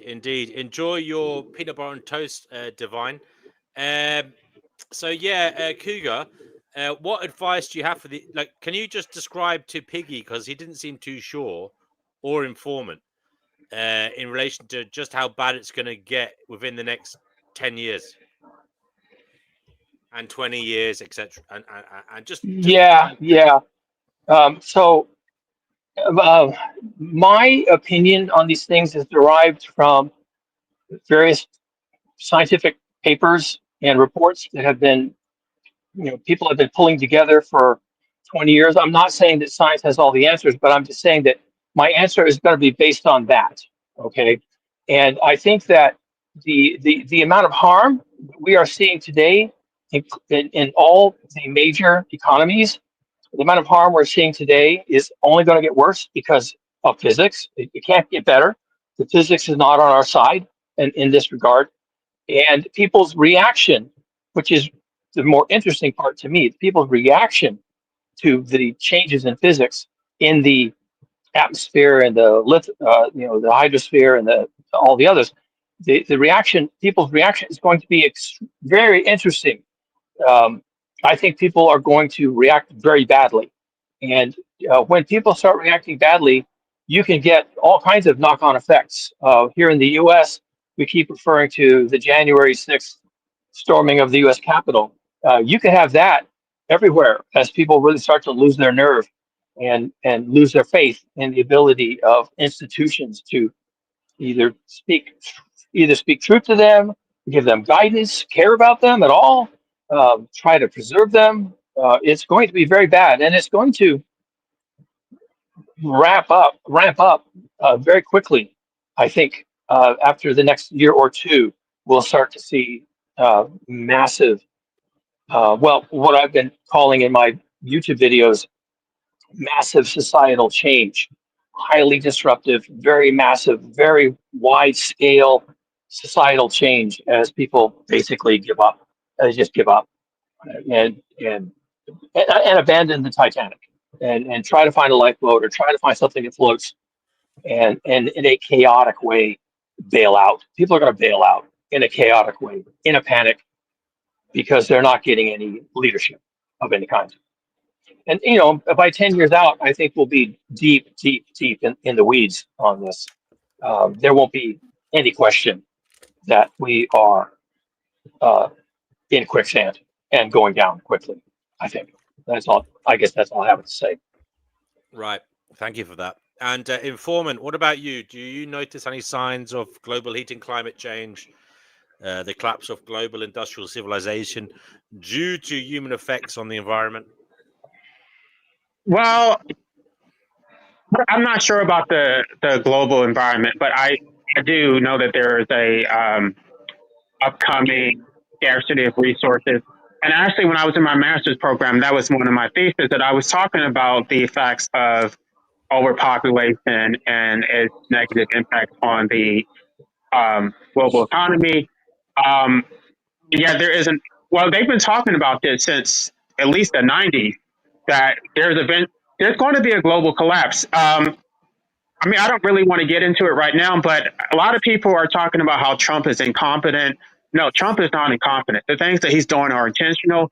Trump knows exactly what he's doing. This is not happening because of Trump. Trump was put in that position to oversee the transition from the type of economy that we have. We have a service-oriented economy, which revolves around the U.S. dollar, which is the global standard.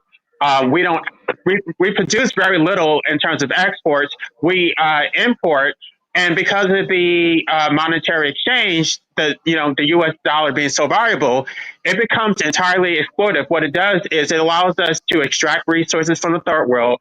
We remain wealthy while they are poor, but really they're actually wealthy because they have the natural resources. So we have this fiat currency.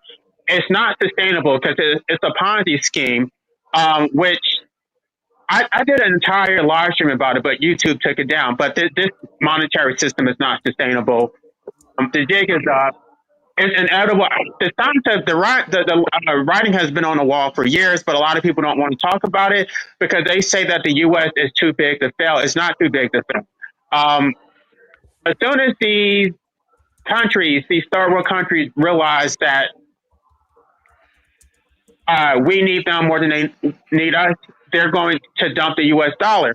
And a lot of this comes from that they're tired of the interference from the West. They really want self-determination. They want to control their economy, their countries to what they want. But the U.S. is always going over and interfering. U.S. is always starting wars to pretending that we're spreading democracy. And so World War III is inevitable. I'm not sure that it's going to happen soon, but it's going to happen at some point. They're tired of the United States and the West in general interfering with their domestic affairs. Yeah, that's an interesting insight. Sorry, go ahead. Someone was talking there. Who you mean, Russia? When you say they, who do you mean? I mean, it's hard to say because we have so many enemies around the world. They're tired of in one aspect, they're jealous of us because they want to be wealthy and powerful too. So a lot of them will immigrate to the United States because they want the American way of life, which is unsustainable, by the way. But at the same time, they hate America. They hate what it represents, not just for the economics, but they see America. They see Americans specifically as being morally bankrupt, and because we have a democracy, which is supposed to be the rule of the people.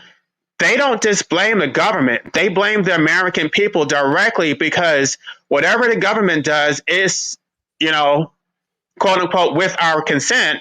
So the fact that we have inflicted suffering around the world, they blame the American people for it. I mean, it's hard to say who they are. It's a prevailing thought that is, well, okay, you want to get, let me give you a specific example. If you read what is the Al Qaeda? The guy who they assassinated. I can't remember his name. Osama bin Laden. Bin Laden, right? If you read, I think he actually made a video, but he also has some writings where he specifically talked about how he doesn't just blame the American government; he blames the American people that we're complicit because this is done under our watch. All of these things, all these atrocities around the world are being done with our consent. Whether knowingly or not. And there's a lot of ill will against America. So what I will say is that if the American economy does collapse, they're not going to have so much sympathy on us because we have been causing a lot of suffering. I guess my point was is there anyone to really challenge America's dominance militarily? I mean, the budget is far surpasses every other country by miles. So if they really want to do something about it, I think they would have probably done it already. They're not going to attack us militarily. That if you watch that Netflix movie, what was that Netflix movie with Julia Roberts? Y'all know what I'm talking about. It's not going to be militarily. They can't compete with us militarily. They're going to compete with us through technology and through the economy. So they're going to, I mean, a lot of things are functioning digitally. So it really doesn't take much for them to really destroy the economy just by, what was that movie? Do y'all know what I'm talking about with Julia Roberts? It's on Netflix. Everybody was talking about it. Anyway, it was produced by Obama.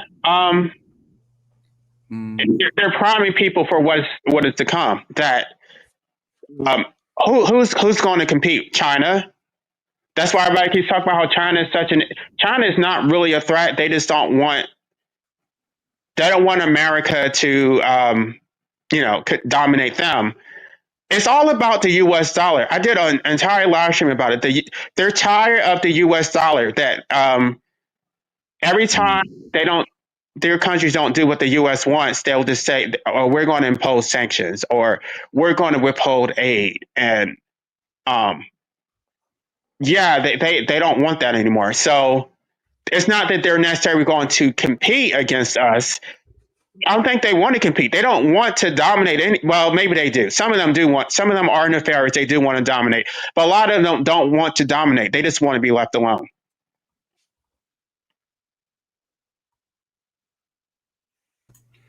I mean, wasn't that what Trump was supposed to do? Like, keep you all out of wars and stuff? And yeah, isn't he like the anti-war president? Yeah, and I mean, I'm glad I didn't vote for him. I voted for Jill Stein, by the way, which some people would say that's a wasted vote. But on paper, he seemed like a strong candidate if he was actually going to do what he said, be America first and not engage in wars. But I didn't trust him. I mean, I was skeptical with his first term, but then his second term, I was like, no, because he didn't deliver on his promises during his first term, and then there was this whole what is that, the 2025 project, which we see is actually being implemented. I wasn't really giving into the Trump derangement syndrome, but seeing what he's doing now, I see that he's not putting America first, and even his MAGA base is turning on him because everything that he's doing is globalist. It's not about Americans. It's intervention, spending money on foreign wars, not helping veterans. They're coming after college graduates for the student loan payments. They're restricting access to abortion. It's just complete authoritarianism. It's basically a war on the American people.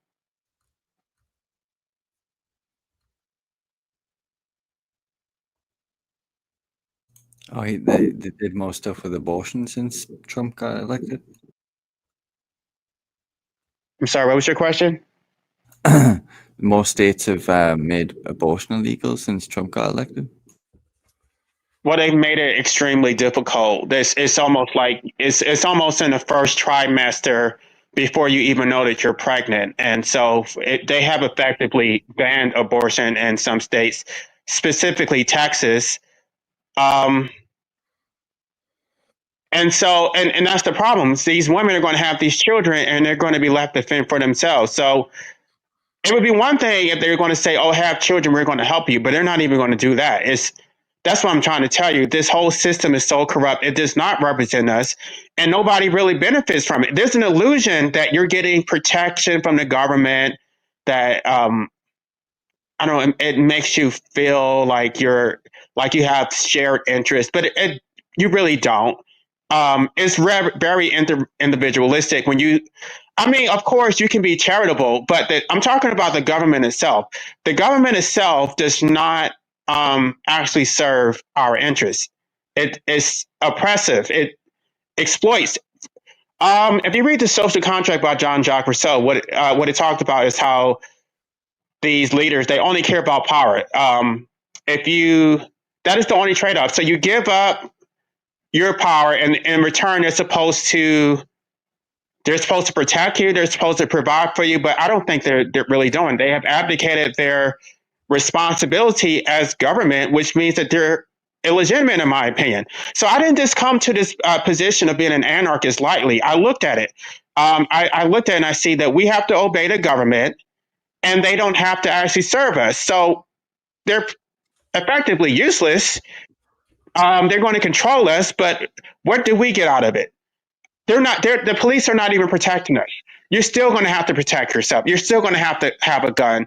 You're still going to have to figure out how you're going to provide for your family, because they're going to collect your student loans, and they're going to have tariffs that prevent you from earning a livelihood. And then you're going to be left scrambling to try to figure out how you're going to feed yourself. So, yeah, the government has completely destroyed my life. I mean, I don't need to get into that, but I wasn't always an anarchist. I was a hardcore traditional liberal. And yeah, I just the government out of my life. I hate the government.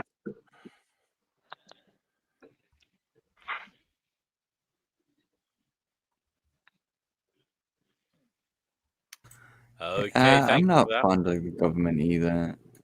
I thought the whole point of conservatism was supposed to have limited government. They're very selective about that. They're limited when it comes to, well, they're not, they'll say that they're limited when it comes to economic affairs, but they're not even limited when it comes to that. They're big government when it comes to social issues. They're not limited even when it comes to economics. Well, that's why there's a split right now between MAGA and traditional Republicans, because MAGA is not going for it.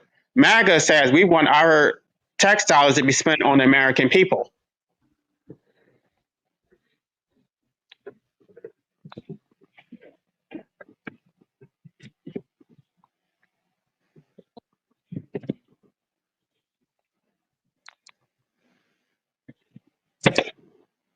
But when you look at the two political parties, I mean, the rhetoric is different, but when you look at their actual policies, a lot of it is the same.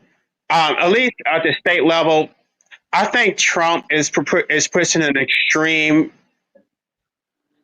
right-wing agenda, and I'm not, well, I can say I don't know why he's doing it, but he's not the one who's, I mean, he's the figurehead who's carrying it up, but this didn't come from him. There is, I don't want to get into conspiracy theories, but we can blame Trump.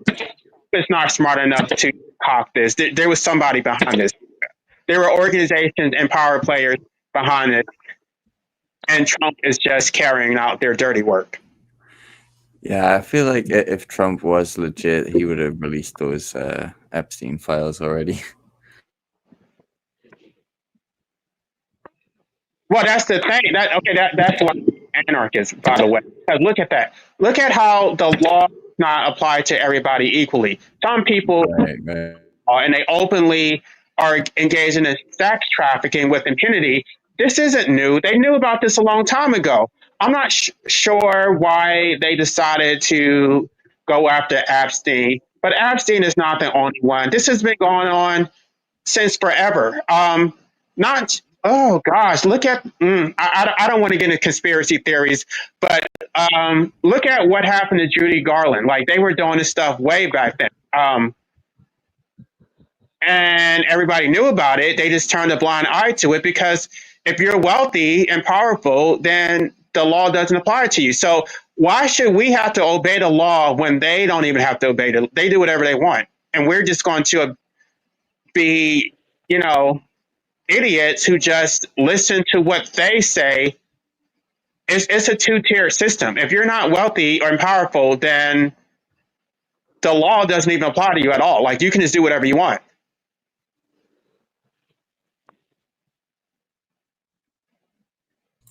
So you believe in like secret societies and stuff like that, like Freemasons? Like they have a different set of rules to us. Actually, JFK gave an entire speech about that before he, was deleted. He talked about secret societies and how they were controlling America. I don't know if you remember. Well, a lot of people don't know this, but before he was assassinated, he got rid of the Federal Reserve, and there was another currency that was actually owned by the U.S. government. And then they assassinated him. And then what's his name? Eisenhower? Gosh, not Eisenhower. Gosh, I can't remember his name. Anyway, the one who talked about the military-industrial complex. No, let me Google it. So I don't want to. You talk about Bill Cooper. No, the president right after JFK. Johnson. Oh, sorry. Oh, you talk about presidents. Sorry, I Johnson. about conspiracy theories. Right, Lyndon B. Johnson. Lyndon B. Johnson immediately did everything that JFK did and implemented the Federal Reserve currency. And then he also passed the Civil Rights Act, which caused a realignment between the Democrats and Republicans, because Republicans used to be socially liberal. Democrats were conservative. That was an okie doke also. That Civil Rights Act wasn't what it's cracked up to be. Well, what do you think of Bill Cooper? I'm surprised you brought his name up. Yeah, I don't know. I heard him talk about conspiracy theories. He talked about someone who was possibly assassinated, and that's the theory about him, isn't it? Well, I yeah, only heard about. he was. Oh, he was. Yeah. Well, some say it was, self-defense or whatever by the police, right? I just heard that he was put on a witness protection program, along with a bunch of other people that we're missing right now. I'm not convinced about Bill Cooper in terms of. I don't know if he clearly stated 9/11 was going to happen before it did. In my view, I don't think. I don't think. From what I read, maybe I'm wrong. Maybe I didn't get all the information, but I think it was a lot of reading between the lines. I think he's accredited with something that isn't exactly clear. No, I'd say that's fair. I mean, I think he said vaguely there was going to be a terrorist attack maybe in one of these cities, and it was going to be blamed on Osama. I think he made other claims too. What do you think about him generally speaking? I think he's a bit like an Alex Jones kind of character. He says a lot of stuff. Some of it seems plausible, but he talks so much rubbish that it's hard to take him seriously. What's some of the rubbish that you think that you've heard? Well, I don't remember it because I don't retain stuff I'm not impressed by. But okay. Yeah. It's a long time since I delved into him. But what do you think of him? Well, like the guy said about Kennedy and stuff. I had a fascination with conspiracy theories and like solving mysteries, I guess. And I came across his stuff about Kennedy and that whole assassination thing. And just his whole story just fascinated me. Like I knew he was a patriot broadcaster in America, and I guess Bill Clinton named him one of the most dangerous radio hosts in America or something. Just because of his credentials mainly, as well, because he worked under the bombers that had nukes on them, right? Like he worked with nukes and in the Navy. So him saying that he had information privy to like secret security clearance. I got his book. So I looked into him a little bit. Okay. So after your time perusing conspiracy theories, which one of them holds some water in your view? Well, before Bill Cooper asked the Russians to fly over Area 52, nobody in America would have known there was an Area 52 or 51 rather. I played too much Warcraft and it's Area 52 on Warcraft. So you're telling me the Russians discovered it? Well, I guess for some reason, he had got the satellite images from Russia. I don't know how those images came about precisely, but yeah, he was the one that released those to the public, I suppose. So just other things like that he did, like when he went to Waco, Texas, during that whole shit that went down in 1983.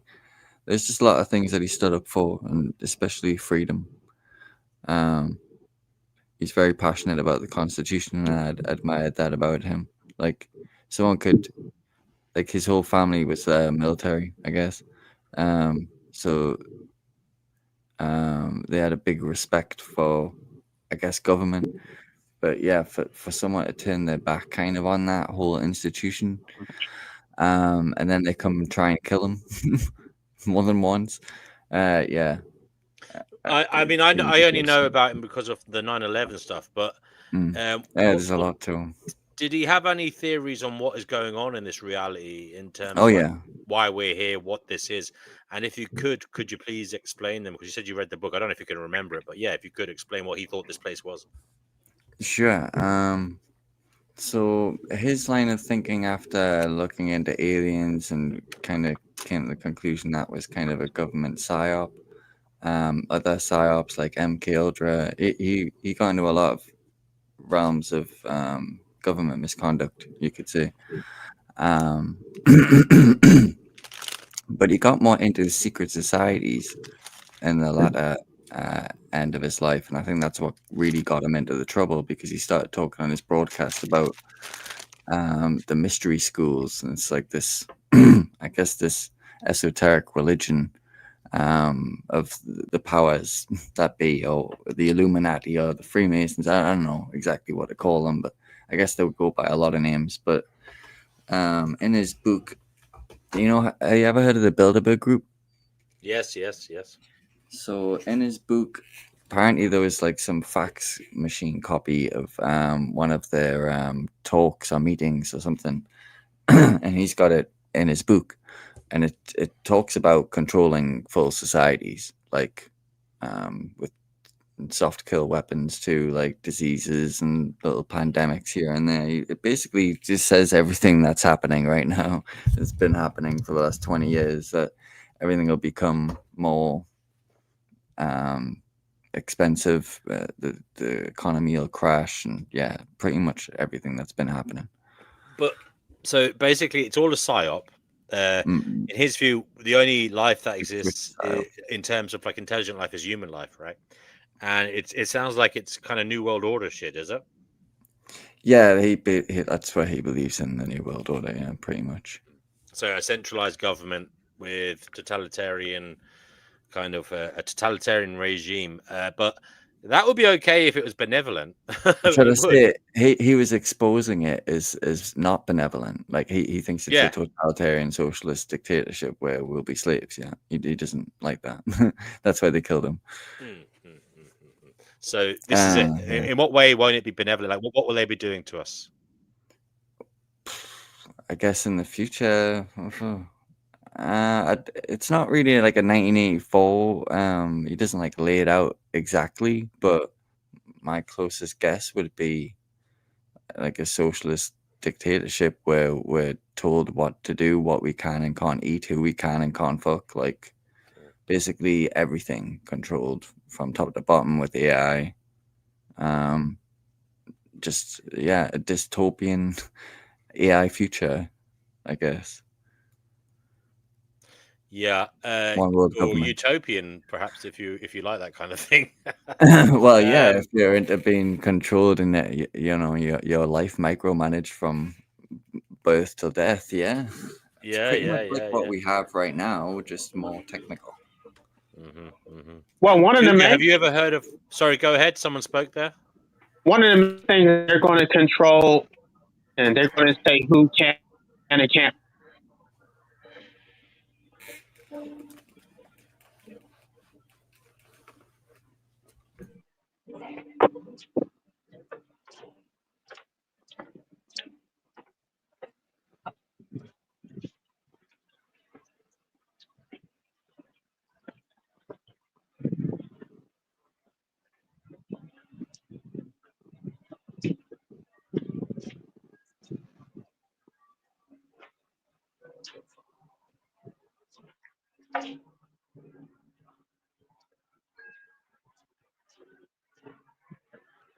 Sorry, we couldn't hear you, mate, and I was muted. I was talking away. Sorry, but I was muted. Sorry about that, guys. Informant, we can't hear you. Cougar's showing us his backyard. It looks really nice. Piggy, any time frame for all this shit? Like when is shit gonna start hitting the fan, as it were? Well, since he died 2001 November, so yeah, ever since then it's been happening. Whatever you've seen, where even I have conspiracy theories about 7/7, 9/11, Libya, just all of it. Like, why did we go bomb Libya? Like, for what? Why can't we just let Gaddafi have his country? And I've been talking to a couple of Libyans lately, and they didn't think he was some horrible dictator just killing everyone. Sure, he wasn't fair all the time, but like our ruler is fair. Yeah, I mean, I don't know much about him. He did do some bad things, like that prison.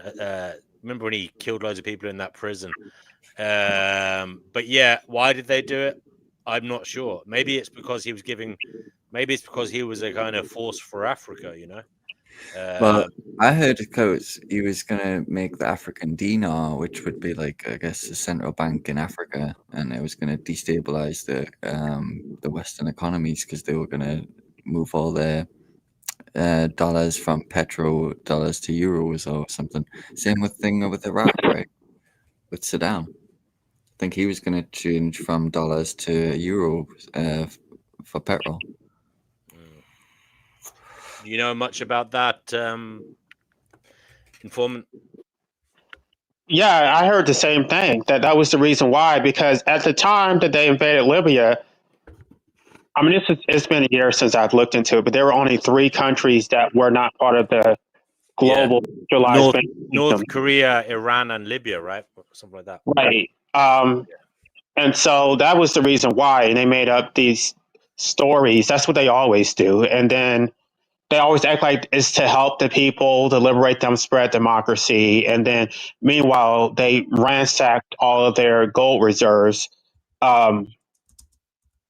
Yeah, Hillary Clinton is completely responsible for that.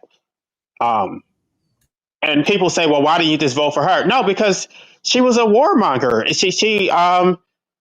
Hillary Clinton, I mean, people, I guess because Hillary Clinton has a persona of being progressive, whatever, people don't see the evil that she has inflicted around the world. But it's like, no, how are you going to say that Donald Trump is Hitler? And then you have someone like her, or even George Bush, who has actually spread war and genocide all over the world. I mean, I'm not saying that Trump doesn't have the potential to become Hitler, but he hasn't actually done anything yet. Besides, he is supporting wars that aren't, actually being carried out by Americans. But he didn't start that. That was institutional.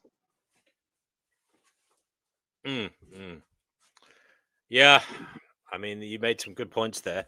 It might be a sideshow and a non-matter, but what did you think of the recent change of the Department of Defense? The name. What do you think of the name change to Department of War? Well, that, I guess, is accurate because it's not defense. It's never been about defense. I'm not sure why he would say the quiet part out loud, because the optics are not good to call it the Department of War, because a lot of these are wars of aggression. I'm not sure why strategically he would want to do that, except that this is a chess move that he wants to virtue signal to the international community that we're going to attack you if you don't comply with the U.S. I don't know. It's not about us. It's not about what it actually represents to us. It has something to do with virtue signaling. It also has everything to do with the fact that they can go after other countries' natural resources whenever they choose to, actually make that country fall, and then go help the infrastructure be built back up. That's been their premise since day one.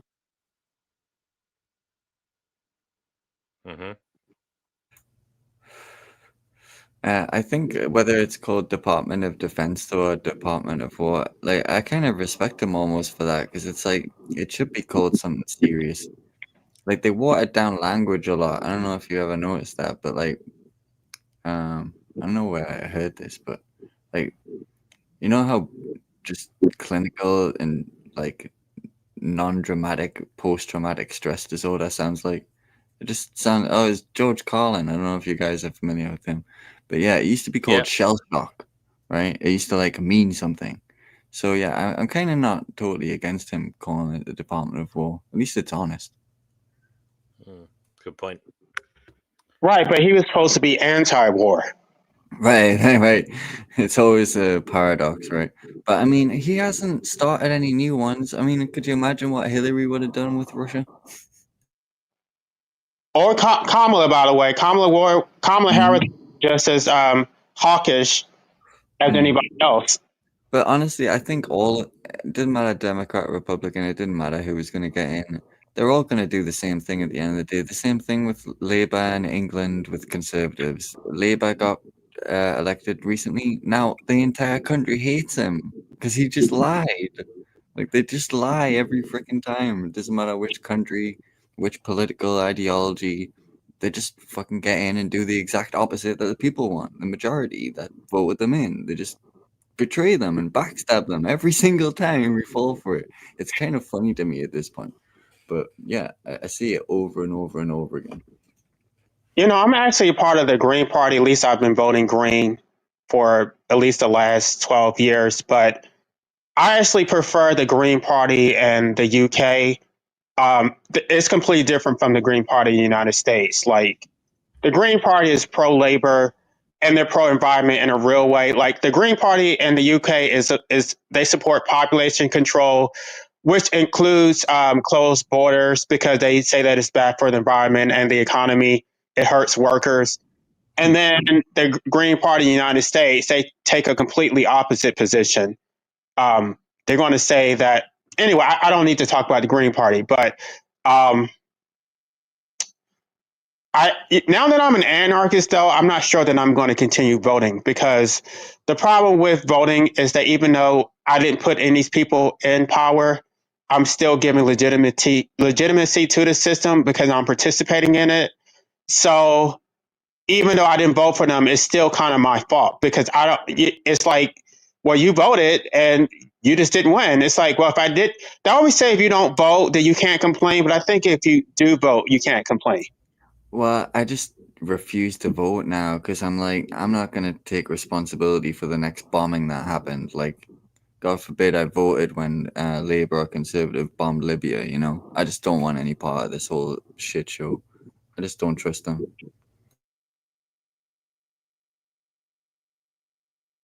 So yeah, I don't vote. I don't get political active. I might go to a protest here and there, but that's it. Well, but it's like, when is the last time there's been a candidate who you were like enthusiastic about, who's like, Never. oh, Never in my entire life. right, exactly. So it's always about choosing the lesser of two evils, and it's just, you get browbeaten into.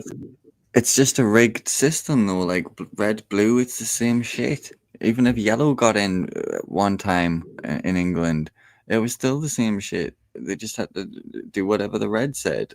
Like, it's this colors thing. I just think it's just an easy way to just divide society into two groups. That it seems so orchestrated to me. Like, why couldn't it be? Like, why couldn't have Trump been picked out by, you know, Bill Clinton or whoever in the past and said, like, you're a billionaire, like, let's put you in and you have them say this. You know, like, why not?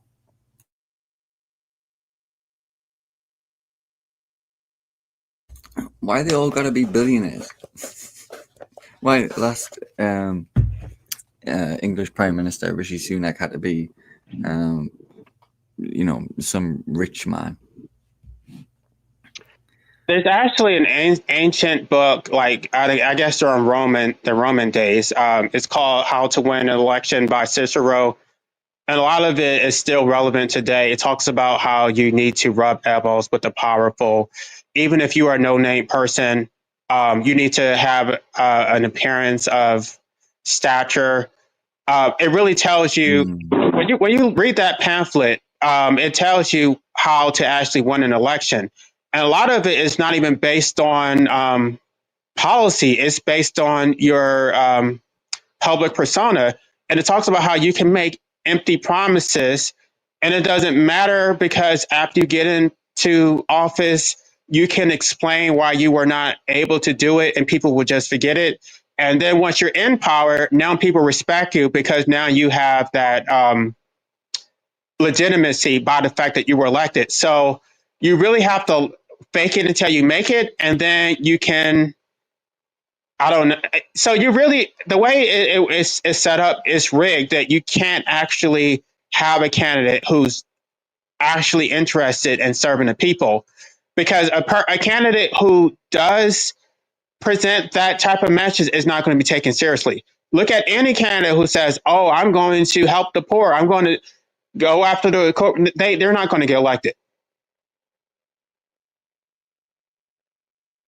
even things like same-sex marriage. It's like a lot of them didn't even support that, and then after the Supreme Court made it legal, and they're like, "Oh yeah, I support it." It's like they're not going to take any risks. They're not going to stick their neck out.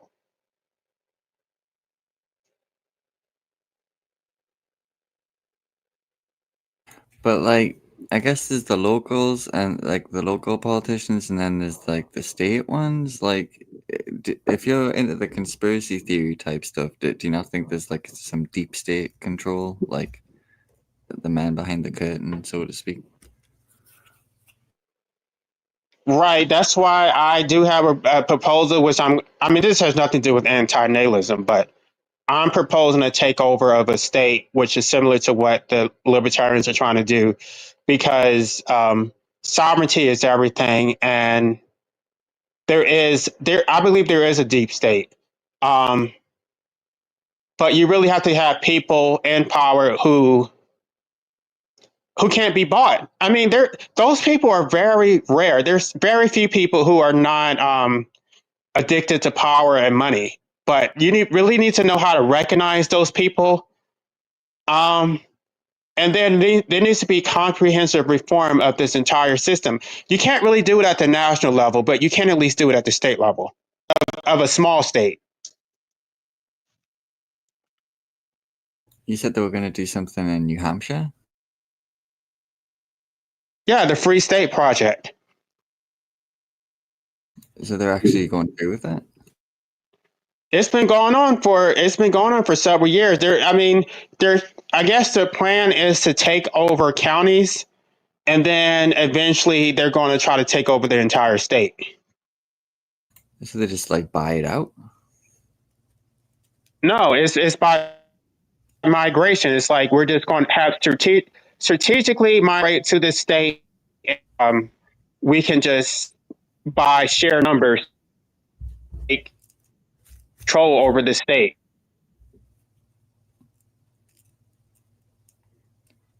But isn't it like owned by the government? No, it's a bunch of libertarians who are doing it. No, I mean, isn't the state, New Hampshire, owned by the government? It is, but at the same time, it's like the only way to get power is to become sovereign and then turn it back over to people. Hello? Yeah, can you hear me? Gotcha. Wait. Hello? Hello? I'm nervous. What is this? We're just talking. I mean, that's kind of cool. Yeah. I'm from the Philippines, so I hope my English isn't bad. So no, you're good. I can hear you. My heart is beating. So don't stress. Don't worry about it, Emilio. Emilio, what would you like to say? Anything? I guess community. I was just joining just to stop by and see what's going on.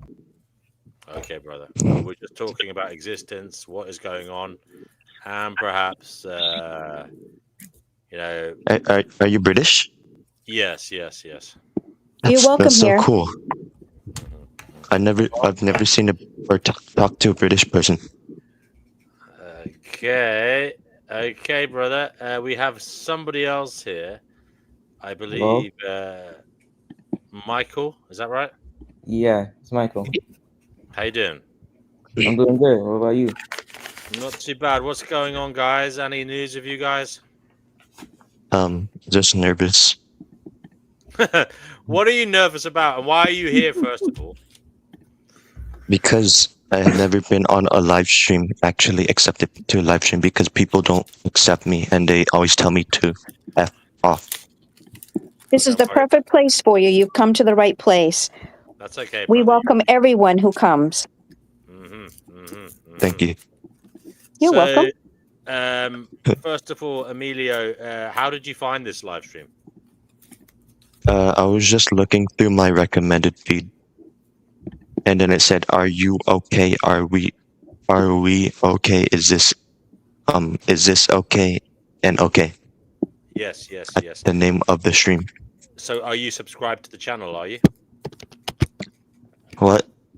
Were you already subscribed to the channel, or? Yeah, I have a YouTube channel, but it has my real name. So Okay. No problem. We got Michael. Michael, what's going on with you, man? Yo. So, what's happening with you, dude? Nothing much.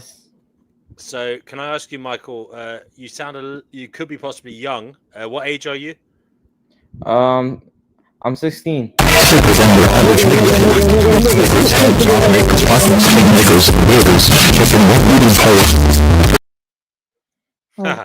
That was Right, unnecessary. yeah. We got trolled there, guys. I knew, that's why I put on the. You see that? I put the cover on because I was being wary that we might be about to be trolled. So there you go. Yeah, it was kind of obvious, wasn't it? I don't know if you guys saw it coming.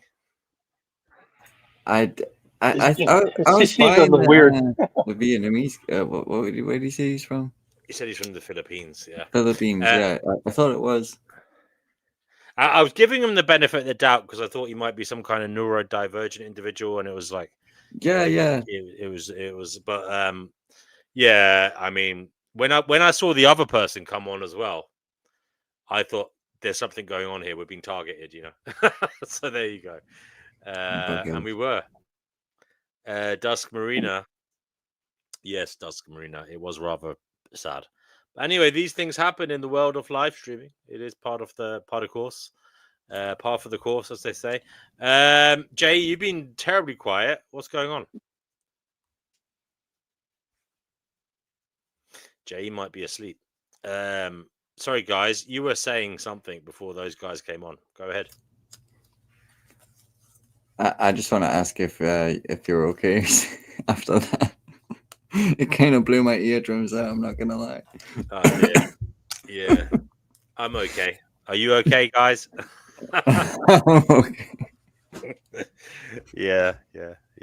Oh well. Look, we were all that age once, and we all thought it was funny. I mean, I used to do. I don't know about you guys, but I used to enjoy doing prank phone calls. You know, to ringing up corporations and stuff and doing funny calls. I don't know if you guys did that. Did any of you do that when you were teenagers? I maybe tried it once or twice. Can you remember any? No, but I used to. I know. I can't remember what I used to talk about, but I remember I used to record them. I had one of those. You know those fucking tape recorders that journalists use. What do you call them? I don't know. Fuck. But they used to use them. God. You know the ones. Yeah. Little mini tape. You used to put a mini tape in it and record shit. Uh-huh. I used to have one of those, and I'd hold it up to the phone when I was doing the prank calls. I can't remember. They were just stupid, man. They were just, you know. But yeah, I think a lot of us did those. Did you do any pranks when you were a teenager, Informant? Informant has gone quiet as well. Oh, well, we lost him. Divine, are you still there? Is it just me and Piggy? I'm here. Okay, Divine. Divine, what's happening? Nothing major. I'm just chilling. I don't know where Gaia is, guys, because Gaia usually runs the show if I disappear, because I'm going to have to go now because it's getting late, you know. It's very late, actually. So I am going to have to go. Yeah, me too, actually. Yeah, we're both on the same time zone, so we should probably be gone to bed. Definitely gone to bed. I should be anyway. So I suppose... Oh, Divine's already left. Well, goodbye, Divine. It was nice having you here. Piggy, do you want to say anything in closing? No, it was nice talking to you, though, man.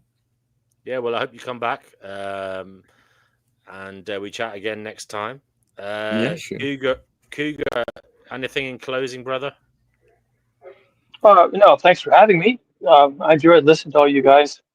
It's good to get out of my head once in a while and listen to some people talk about some real issues. Absolutely, brother. Well, thank you very much for joining us, and of course, we hope that you come back again.